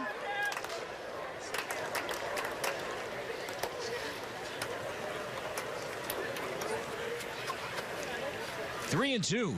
And the payoff on Rolfing is sky to left, shallow. Bogusevic in now back, and he'll squeeze it near his Red Sox red cap. And there's the second out. Batters the center fielder, Zach Granite. So 2 down for Granite. It's a nice hand after a brilliant catch in the top half of this 8th inning. A leaping grab up against the wall in right center. Cool-off season for Granite. Yes, he was the minor league player of the year, but then he went back and graduated, got the diploma. Staten Island. Seton Hall, yeah. He's from Staten Island, went to Seton Hall. Popped it up foul behind the plate. Nothing in. Nice catch by a Twins fan. Yeah, enjoy that one, pal. Yeah. Brag about that one. Well done. Twins cap on. Twins long sleeve t-shirt on. Nice grab. No glove. Yeah, that was very well done. His seatmate there, she got up and bailed out, and he just leaned over like he did this, every day. And the 0-1 is on the inside corner. Strike 2 called on Zach. No, and he gave her the ball. Nice. Otherwise, you'd hear some boos, right? 0-2 on Granite. J.B. Shuck at second base, and the pitch fouled off. I remember we were in Houston, and I caught an Eduardo Nunez foul ball that skipped up into the booth. The place was empty. I'd never caught one. And they booed me because a kid ran from like 4 sections over and asked for the ball. And I actually gave him another ball that I had in the booth, and they still booed me. You have that reputation around baseball. And the 0-2 chopped over the mound near short to his left. The shortstop bobbles the ball and now trickles into center field, and with that, Shuck's going to score. Well, maybe Granite's speed a factor there as a shortstop. Maybe a tad too quick. It's an error all around. No RBI. Still a run scores. Now 13 zip. And that'll do it for Ben Taylor. Urban Amaro Jr., the acting manager, is going to make a pitching change. So Nick Gordon will be the 8th Twin to bat when we come back as the Red Sox make a pitching change. Twins lead 13-0. Still hitting in the 8th. A man on 2 outs. We'll be back in a moment on your home pitch. Right-hander Taylor Grover. 25 years old. From South Carolina. 10th round pick in the 2013 draft.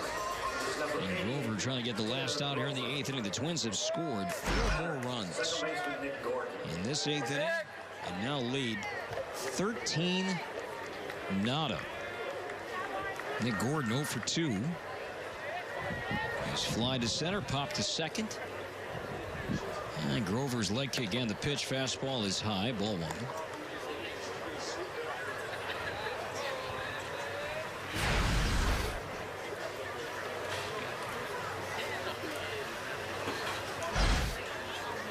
And the 1-0 pitch, a smash up the middle. The shortstop has this one, though, to his left, and Rosario throws out Gordon. Getting over. Twins score 4 more. And after 8, add on to their lead. 9th inning coming up. All Twins 13. This copyrighted broadcast is presented by authority of the Minnesota Twins. It may not be reproduced or retransmitted in any form. And the accounts and descriptions of this game may not be disseminated without the expressed written consent of the Minnesota Twins. Buddy Boshears has the 9th inning. 28 years old. Alabama born and raised. So Buddy for 37 games last year. In 36 innings, he struck out 37 hitters. And he is facing a young hitter right now, and Rusney Castillo, no longer on the roster, has a lot of money left on his deal. Seems to be blocked right now by some really good young talent the Red Sox have in the outfield. Really tough to find this guy anywhere to play at the big league level. And the 0-1 is banged foul to right. 0-2. You know, Corey, that brings us back to something that I kind of alluded to earlier. The 2011 draft. Today's starter, Henry Owens, was one of their first-round picks that year. And the Red Sox had 4 picks in the top 40. Matt Barnes, reliever. Blake Swihart, we talked about him. Owens, and then Jackie Bradley Jr. They then added Mookie Betts in the 5th round. Travis Shaw was in that draft, 9th round. 7 big leaguers that year. The Twins had 3 picks in the top 55. Same year. Very similar. Not a single big leaguer out of that draft. And you see now 5 years later how that can affect a franchise. And it's such an inexact science. Right. It's almost statistically impossible to have 0 big leaguers out of a draft. And, you know, the stars aligned in a bad way for the Twins in 2011, and they're paying for it now. 2 strikes on Rusney Castillo. And here's the pitch down low. You think about, Chris, what the White Sox did this winter and all the young players they received for Chris Sale and for Adam Eaton. And I don't know, what was it, total of 7, maybe 6, 7, 8 guys they received total. You know, history tells you that not all 6, 7 are going to cash in. And the 2-2 is a strike 3 call. Good pitch there from Boshears, and Castillo's down on strikes. You're almost happy if you have success on 3 of them. And you think, boy, only 3? Look what we gave up. But that's just kind of how the numbers work in the game today. Look at the CC Sabathia trade the Tribe made so many years ago. And the only guy that really ever cashed in of that and Cliff Lee combined was Michael Brantley. Right. But that's pretty good cashing in, and for a player to be named later. Carlos Carrasco has now been eventually a guy that there were times where you didn't know what you had, but he was a part of that. And he obviously is a huge, huge arm in that Indians rotation. Ball 1 on Junior Lake, former Cub. 13-0 Twins, 9th inning. The Lake kick, and here's the pitch, and it's a strike call. The fastball on Lake, a ball and a strike. Minnesota Day tomorrow here, and they open the parking lot at 6 a.m. for tailgating. And ball 1 strike on Lake. Right-handed batter, right fielder, time called. And we know that Folks can listen to our broadcast in the stadium here. So if you're going to come to the game tomorrow and you're here today, like Chris mentioned, parking lots will be busy and bustling tomorrow. And the 1-1 in the dirt. Ball 2. Now tailgating is welcomed and encouraged on Minnesota Day tomorrow. If you walk that parking lot with Danny, he missed the game. How popular is he? He runs. He's the mayor out there, as he should be. Yeah, I agree. And the 2-1 down and inside. Ball 3. Jack Morris joined us a couple days ago, and Jack's got a parking lot, really a parking avenue, if you will. One of the streets. One of the streets outside the CenturyLink Sports Complex and Hammond Stadium here, named after him. But Danny still seeking that Gladden Boulevard, that Gladden Lane. Pulled foul in the ground past third. Yeah, but Jack's got his street, and we're still pushing for some kind of Gladden Road. And Danny's like, I don't care if it's paved. Yeah. It can be just gravel, whatever. You know the problem is, if they put that up, pretty good chance Danny steals the sign like the first night it's up, right? Yeah, that's true. I want the rights to that. The 3-2 low ball 4 check swing, and Lake will take his base. (13-0). Third baseman Jordan. Twins have led since scoring 4 in the first.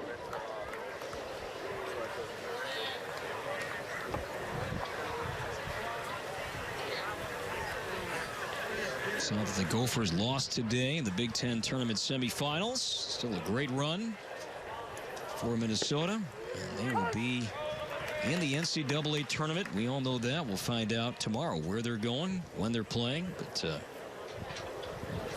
Richard Pitino's a Twins fan. See him at the ball game a lot. And a great year for the Big Ten Coach of the Year. The 0-1 pitch, a drive in the air to left field. Playable. This is Polka.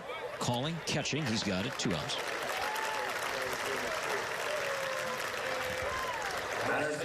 And now the catcher, Dan Butler. As Bo Shears is 1 out away from this one ending. How long are you down here for? I will be here tomorrow. I will be here Monday, and then zipping out of here on Tuesday to head back up. I'm kind of excited. I get to be part of an event at the airport coming up on the 22nd with some Twins folks. The new establishment there, and I think that's going to be a lot of fun. There, yeah, the so I'm pretty fired up about that. That's in the Delta Concourse, the C terminal, right? Yeah, and I don't know about you. I'm excited that the season opens at home. It seems like it's been a while. That one is outside, 2013. Vance Worley, right, against the Tigers, and Justin Verlander. It was Aaron Hicks hitting leadoff that day on a cold day.